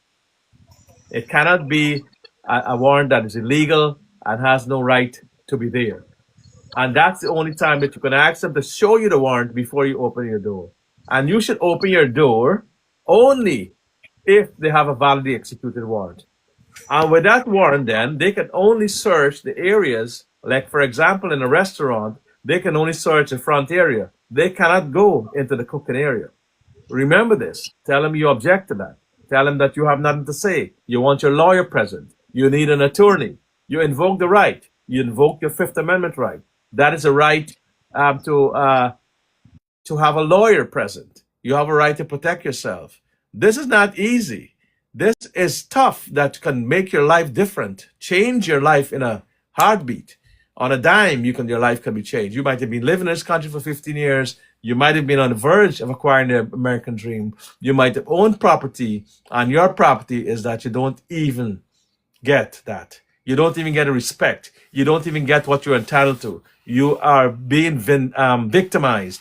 You're thrown out to make room for somebody else from some Eastern European country. Most likely, and I hate to say this, some other model or somebody who's going to come here and take your spot that you have worked hard for. And yes, it happens. And that is why I can say it and say it unreservedly, that there are very many policies that are implemented in America that do not favor people of color or minorities. And I know this firsthand, so we can talk about it. So when you have ICE coming to your doorstep or ICE coming to invade your premises, you have rights to, and so forth. You have the right not to answer any question. You have the right not to open your door. You have a right not to tell them that you need your lawyer present. and you will not be able to invite them into your home. And if they have a warrant, then they may come in, but they will also have to leave if they don't find the person they are looking for. So you have rights and exercise those rights. Don't think immigration, when they knock on your door, they're coming there to give you something good. Nothing good comes in America. Have any of you ever gotten anything good through the mail, unsolicited or unpaid for? Something good. I'm not talking about notice of tax returns, notice to comply with this traffic violation, traffic ticket that comes in the mail or comes in your doorstep. Whoever had that, well, God bless you. I admire you. But the problem is that you know that that doesn't happen. Things don't come free in America. No. Anytime somebody comes to your door, they're coming for something. Either to arrest you or to take you down or to destroy your life. Or to search your basement and give you a violation or to say you have an illegal attic. They don't care if you can't make the mortgage. They don't even care about that.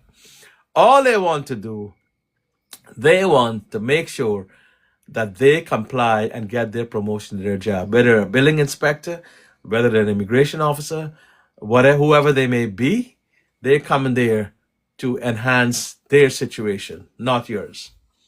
So therefore, you have to be aware of your rights. And your rights entitle you not to speak to them, to invoke your right of silence. I'm not going to speak to you, I'm sorry. And I want my attorney present. And I object to the search of your home. So with those rights now, the same thing you can do to a billing inspector. A billing inspector, at one time, they were rampaging in our community. They were running riot. They were running all over the place. And we had to stand up and go to the city council and tell the mayor, then it was Archie Spigner was our councilman, and you had a mayor, I don't think it was Dinkins, it was another mayor after Dinkins then, Giuliani. We had to tell them that the violations that Indian folks usually have the basement for their worship and their attic to help family like a mother and daughter. And what they were doing is saying it's legal for someone to have a mother and daughter in Howard Beach or in Borough Park or those neighborhoods that you have influential folks, but that's illegal in Richmond Hill.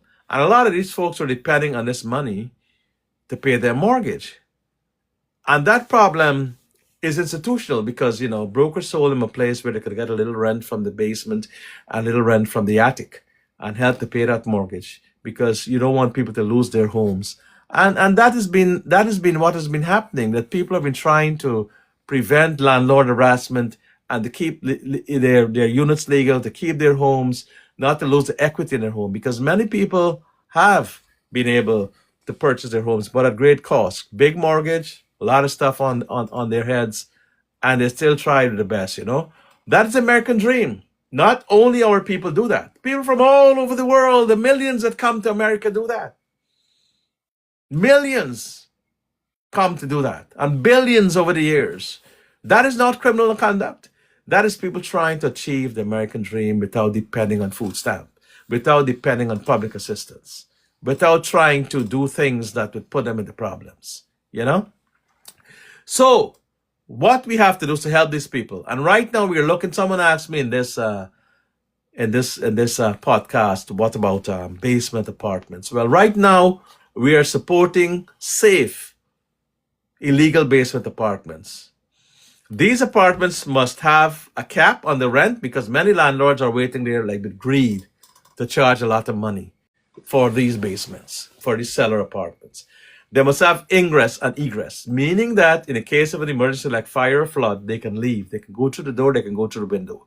They must be of a certain height and they must be modernized and made safe in a way that people can continue to live there safely.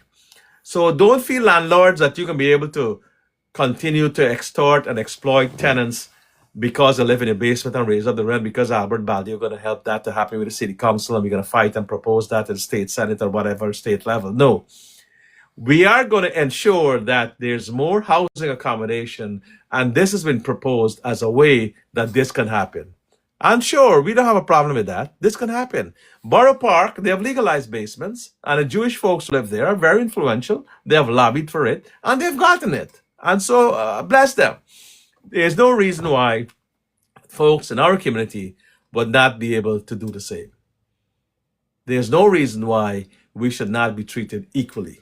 As a matter of fact, not to treat us equally, not to use that pilot program which was successful in Borough Park, and which is also repeated in Howard Beach and Glendale and other influential and affluential neighborhoods, cannot be done and reciprocated and replicated in Richmond and Ozone Park, South Ozone Park, and Jamaica, because folks are doing the same thing.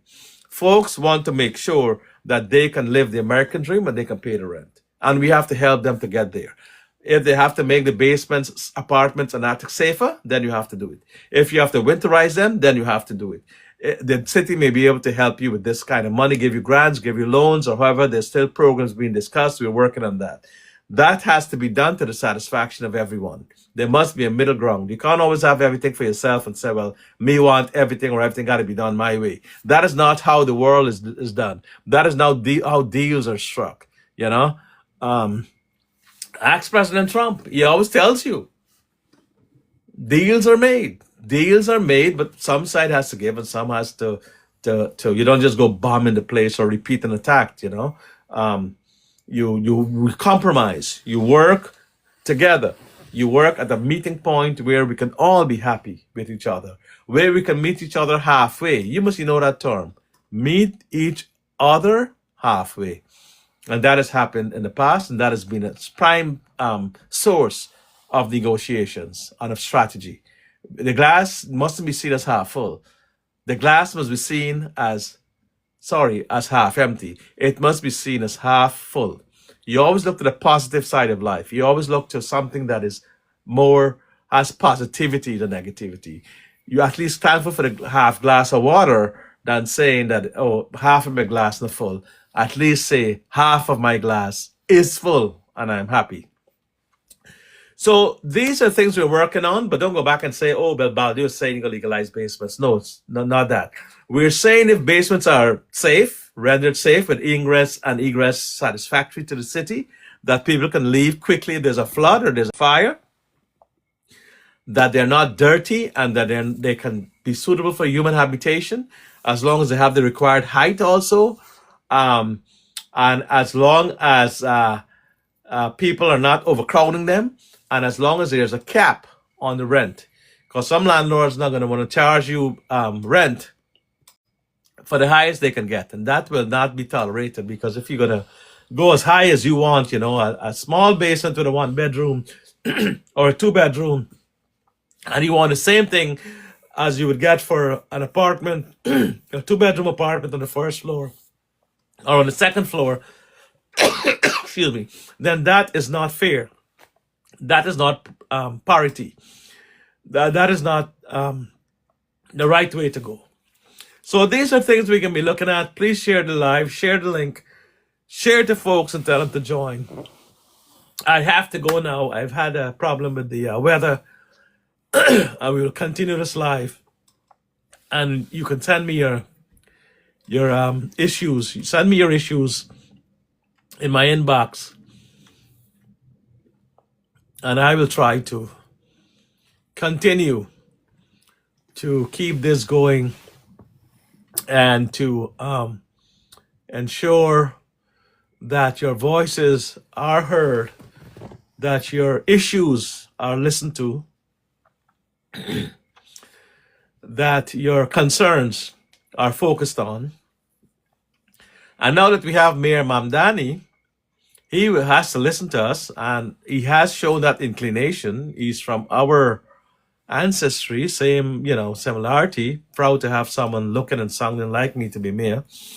But the proof of the pudding is in the eating. And so far, he has shown that inclination to listen to us. We have to continue to fight. As regards the immigration crackdown, we're calling on President Trump to look into this, for it to be more humane and more professional, and not to have people dying during these enforcement actions. There must be a limit on how force is used. Force cannot be used to the extent that it creates a problem, that it denigrates people's rights, that it puts them in a position of life and death. Enforcement cannot be seen as a means to make people suffer and die, because that is not the American way. And those are things that we will stand up for. Those are things that we are going to fight. And these are issues that we will bring to the attention, whether it's to the federal government, whether it's to the state government with Governor Hochul, or whether it's to the city government with Mayor Mamdani. They must hear from you. They mustn't only hear from me. Remember, this is a partnership. This is a way that we have to work with each other. This is how we have to follow up for each other. We all live here. I can't do everything. I need your help. We need each other's help to make this community a better one. We need to, if the issue is too complicated, then I will get involved. If it's things like calling about a dog poop, you call 311 or 911, you take pictures of them and you try to get them cited for a violation because it's illegal to leave the dog poop. Or if you see in your yard or out on the sidewalk outside your home and things like that. Or if you see it happening outside, like the snow accumulating like it has in these situations, then you also have to make sure that you call it in, call 311, so they can now make sure that they go there and solve that problem. So my brothers and sisters, I have been here a good while now, I guess over an hour and a half, 2 hours. And I will come back again. I will review the notes. I will review whatever you have sent me. I will try to answer them. We'll try to have like a dialogue back and forth. We will not be answering any kind of obnoxious comments. This is not the forum for that. And that doesn't help anybody. Show that you're a bigger person, a better person. Don't criticize others. Don't attack others. Don't call people's names. I've seen a lot of credible journalists in our community, credible people being pulled down and discouraged. You're not here to do that. That's not good. Desist from that. Don't discourage them. They have their own role in society. They bring issues out. These are important people. They practice a freedom of speech. They practice bringing stuff to entertain you, and they also keep you informed. They comment on stuff. Free speech. That's the basis of America. If these people are social commentators and they have their own, they have their own following, then respect that. If you want to have your own following, then build your own or go on theirs and, respect their time and what they have done. Everybody is free to do what they want in this country. And you just can't pick on somebody because he supports the PPP government or he supports Jagni or he supports Ali or this one support Muhammad. They have their right to do these things, okay? But you don't get bogged down by these things. Look out for yourself, okay? Look out for yourself. Because right now when New Year has come, you've got to show some runs on the board. You've got to put some runs in the bank, or like they say, money in the bank. You've got mouths to feed. You've got to do what you got to do. So I respect and understand that because it's there for all of us. And we have to make the world different. We have to make sure that we can have a better life here. We will be able to change the world or to keep what we have and make it proud. So folks will be proud of us as a people, as a nation, as folks with heritage, as immigrants and as Americans. Americans are a nation of immigrants. They've always been here. And it always continue to be like that. Immigrations that build this country from time immemorial. America has been built on the backs of immigrants. So don't let anybody fool you or anybody tell you otherwise. You turn and you tell them, this country was built by people like you and me and our foreparents and immigrants, and nobody's better than anybody. That is that's a way to go in this country. That's a way to preserve the pride and, of course, the respect that you demand by being who you are. This is Albert Baldi, your elected district leader, signing off now. I thank you very much for listening. I thank you very much for bringing issues to me. I thank you very much for spending your Sunday evening with me. I am very happy to have met many of you on this forum, on this podcast. Please share the link. Please join. Please become part of my friendship there, a part of my household, so to speak. We're all family. May God bless you all, and may we continue to thrive. Remember, united we stand, divided we fall. United we make the world better, divided we fall. There are much more that unite us than separate us. And therefore, we have to continue to fight We have to continue to make sure. So join my fan club, join my club, join my following. I'm not looking for money. I don't get paid as a district leader. I do these things because God has blessed me with certain talents as a Queen's College scholar. So all the way back in Guyana, became top classes, did well. Thank God for that. I'm grateful to the Almighty, and I've used my talents to empower you, to fight for you, whether it's in the courtroom, whether it's in there, whether it's in this arena, whether it is as a political system, whatever it is. But do me one favor: don't tell me that you don't like politics. Stop telling me, oh, I don't get involved in politics, because this is not politics. This is way of life issues. These are bread and butter issues. The same way you pay that tax bill, the same way you pay that tax assessment, the same way you pay for electricity, the same way you pay for gas. It's the same way you must have your voices be heard and people to respect you. So I'm going to sign off now and thank you. And hopefully that we can continue to fight for each other. We can continue to respect each other.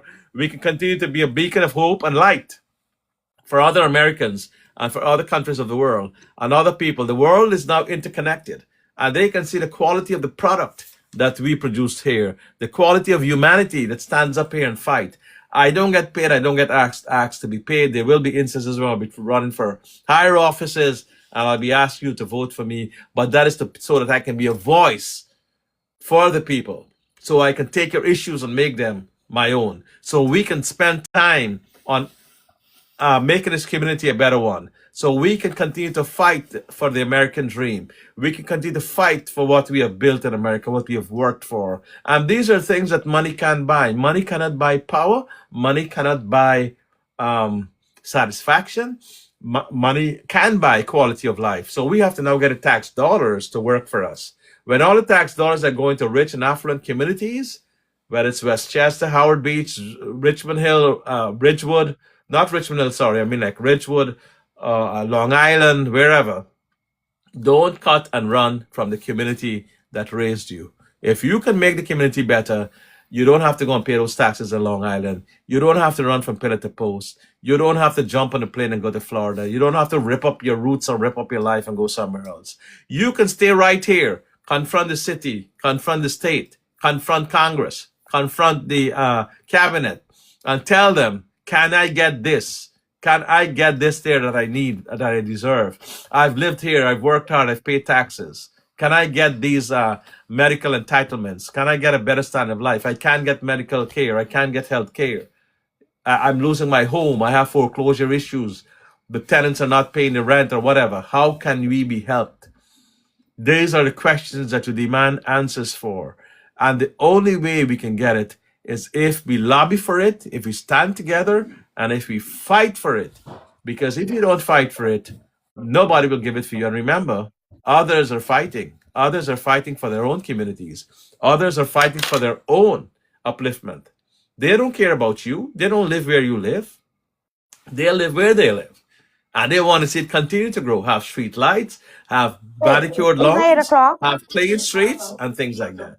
And that is why we have to fight also to develop what is ours, just like the folks in Guyana. I always tell them, Guyana is not a great country. Later again. Guyana is a great country, and therefore you can continue to live there and thrive. You don't need anybody to help you there. And get involved, love your country. Don't go to another man's country where you may become a second-class citizen. Continue to build your country. Continue to fight for what is yours. Your navel strings were buried there. You're entitled. Nobody can mess around you in Guyana. They may kick you around and call you second-class citizen and orphan child here, but not in the country of your birth. That is why you have to continue to fight and continue to be part of empowering yourself and your family. So you think carefully before you go to another country. If you're in Guyana, make sure that you continue to flourish there, because this is no bed of roses. We just had 12 inches of snow turn to ice in the last week. We have come to a standstill. Huh? We've been hurting in New York City, He was somewhere and else. therefore we have to get that. So I might have, I apologize for that. I might have invited somebody who should be coming off the live. So if you're not authorized to be on this live, please come off. I really would appreciate it, because it's disturbing the live. By my mistake, I might have pressed it and you may have come on, but I respectfully ask that you come off the live. Thank you very much. So brothers and sisters, That is my talk to you today. I am barely asking you to get up and get, to count yourselves blessed. Thank God for his mercies. It could have been worse. We had about 12, 15 people who died, mainly from homeless people. People have been raising the issue whether Mayor Mamdani did the right thing. He came in with a policy that he would not interfere with folks who have chosen the streets to live because it is very dangerous in the shelters. And in the shelters, you can get stabbed. You might get involved with illegal drugs like fentanyl and being killed. So it's a rock. It's between a rock and a hard post that those 15 deaths were caused. And as somebody who's a leader, I can sympathize with the mayor, but at the same time, I call upon him to find a solution. Find a safe house, policed or whatever, where we can rescue these folks during this harsh weather. It may not have to be permanent, but at least during this period of time where people can die in the streets, because people are dying as we speak. We have had 15 deaths and it's climbing. These are people who refuse the shelter or were in the shelter and came out back because they couldn't stand the shelter, they were threatened or what have you. They chose to be outside. This is how life is. Sometimes you make the wrong choice. Sometimes you're forced to make the wrong decision. These poor people may be in a rock and a hard place. I sympathize with them. I feel for them. I pray for them. So, Mayor Mamdani, this is one situation which you may have to revisit your policy. You may have to review it. You have to do it very urgently, sir. And you have to decide whether you're going to open a temporary housing for people on the streets that are dying in the cold, especially at this time, whether it's for like a month, 2 months, or whatever, to prevent such calamity, such loss of life.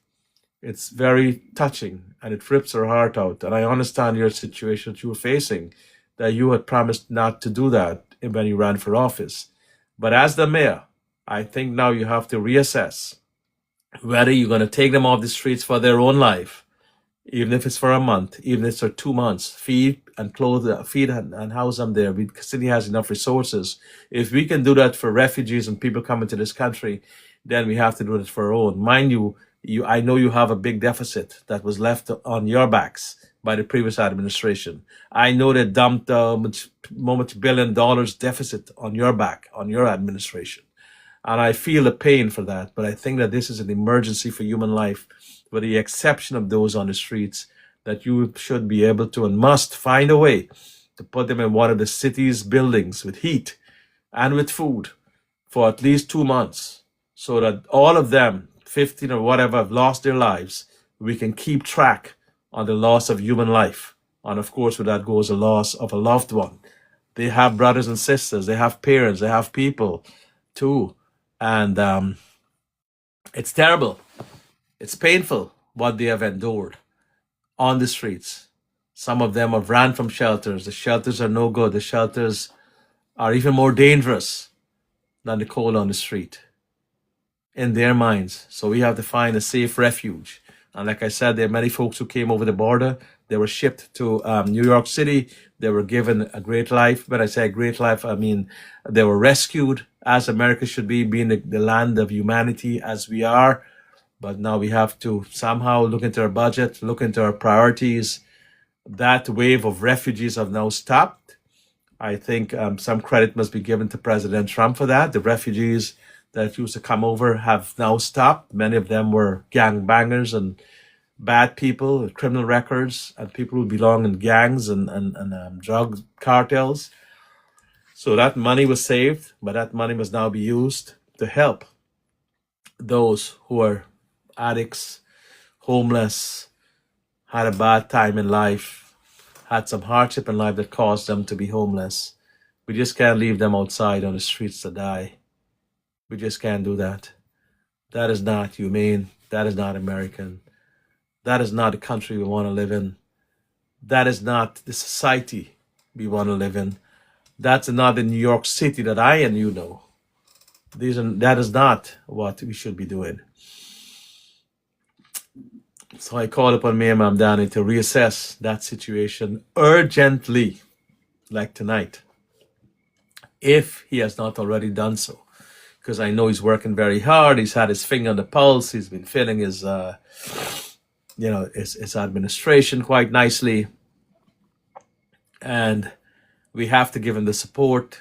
We have to give him the back-ends. He's there for us. He's there for the right reasons. He didn't go into office as a young man from our own ancestry and our own heritage. Mayor Mamdani is a beacon for our children. He's a beacon of what our children can achieve. They can become mayors too. They can be the mayor of New York City. He's the first person of South Asian and Indian descent to ascend to that position. And that makes us proud because it then shows that there's no barriers to where you can go, the glass ceilings. What Mayor Mamdani did was to get rid of the glass ceilings. I have tried to do so in my own time, in my own way. I have gotten to some progress, but there's also an institutional suffering, an institutional barrier that will try to suffocate you, to get rid of you, to demean you, to humiliate you, to destroy you. But thank God, with the power of God and the strength I've gotten, I've become stronger and I've outlived and outlasted those enemies, the status quo. So you now have to think as with a vested interest that now you are in here now, that you can do that also. And therefore, we have to draw the line. As Catherine B. says, we are a country of law and justice, correct? We are a country of humanity. So we have to now find common ground. We have to find common solutions. We have to be able to make this a success. We have to be able to make it a place where everyone can live and live as brothers and sisters. Live with each other's welfare in mind, bearing in mind that we share a common humanity. We share a common goal. We share a common future. We share a common heritage as Americans first. We are all Americans first. And we must respect and build on that. And definitely, we have to be each other's keeper. Look out for each other. We have to continue to thrive. We have to continue to build together. We have to continue to be the wise voice of wisdom that will help our country to progress, to be the voice of reason, to bring peace where there's disquiet, to bring love where there's hate, to bring justice where there's injustice, to stand up and fight when there's no voices, and to speak for the oppressed and the suppressed. That is not something new to me.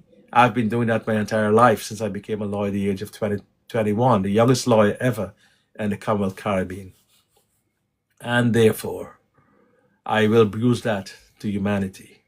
I am not driven by material things. I am driven by love, support for your fellow man and for each other out there. So I would appreciate you give me a like and a love and to share the link so I can build my platform, so I can help others, so I can take other issues, so that we can get stronger. We can move together. We can move as best as we can, with each other's back, the focus of what we have to do. And never let loose of that love for your neighbor. Be a good neighbor for yourself. Do unto others as you would have them do unto you. Like the good book says, the good scriptures, do unto others as you would have them do unto you. And that must be the guiding force, where together we will stand stronger, bearing in mind our common destiny, our common humanity, that in the greatest country of the world, in the greatest land that ever lived, in the greatest republic that was ever conceived, in the greatest nation on earth, that we can rise together and always keep rising, never giving in to hate, never giving in to hate crimes, never giving in to bigots, never giving in to prejudices, never giving in to the weak. When I say weak, those who would want to go the wrong way, but helping those who need help. Not the misguided ones who would put us down a path of racism, hatred, and injustice. That is not what we need. That is not what America was built on. And we have to get back to our core values of staying true to what we have to promulgate as Americans, how we teach the world, how we preach to the world, how we show the world how great we are as a nation, how great we are as leaders. And with that, brothers and sisters, thank you very much. May God bless you all. May we continue to thrive.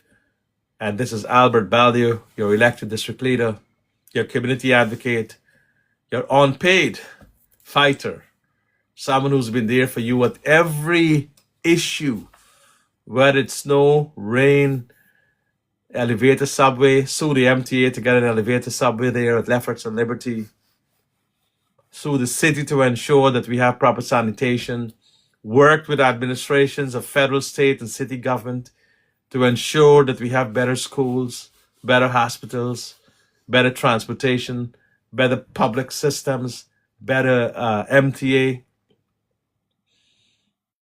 more schools, more hospitals, standing up for the little guys, standing up for those who don't have a voice.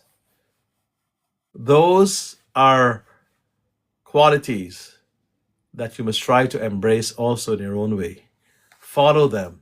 Carve your own progress. Carve your own destiny, so to speak. Be part of what can only be described as a noble fight. Be part of the spirituality that we're trying to spread here. Be part of community, but yeah, also be part of spirituality and be part of family. This is all about empowering families to get to a higher place and to a better stage. And with that, brothers and sisters, this is Albert BALDEO, your elected district leader. If you have a problem, call me at 718-529-2300. That is 718-529-2300. This is Albert BALDEO signing off. Wishing you good night. Wishing you a very prosperous and successful and healthy week.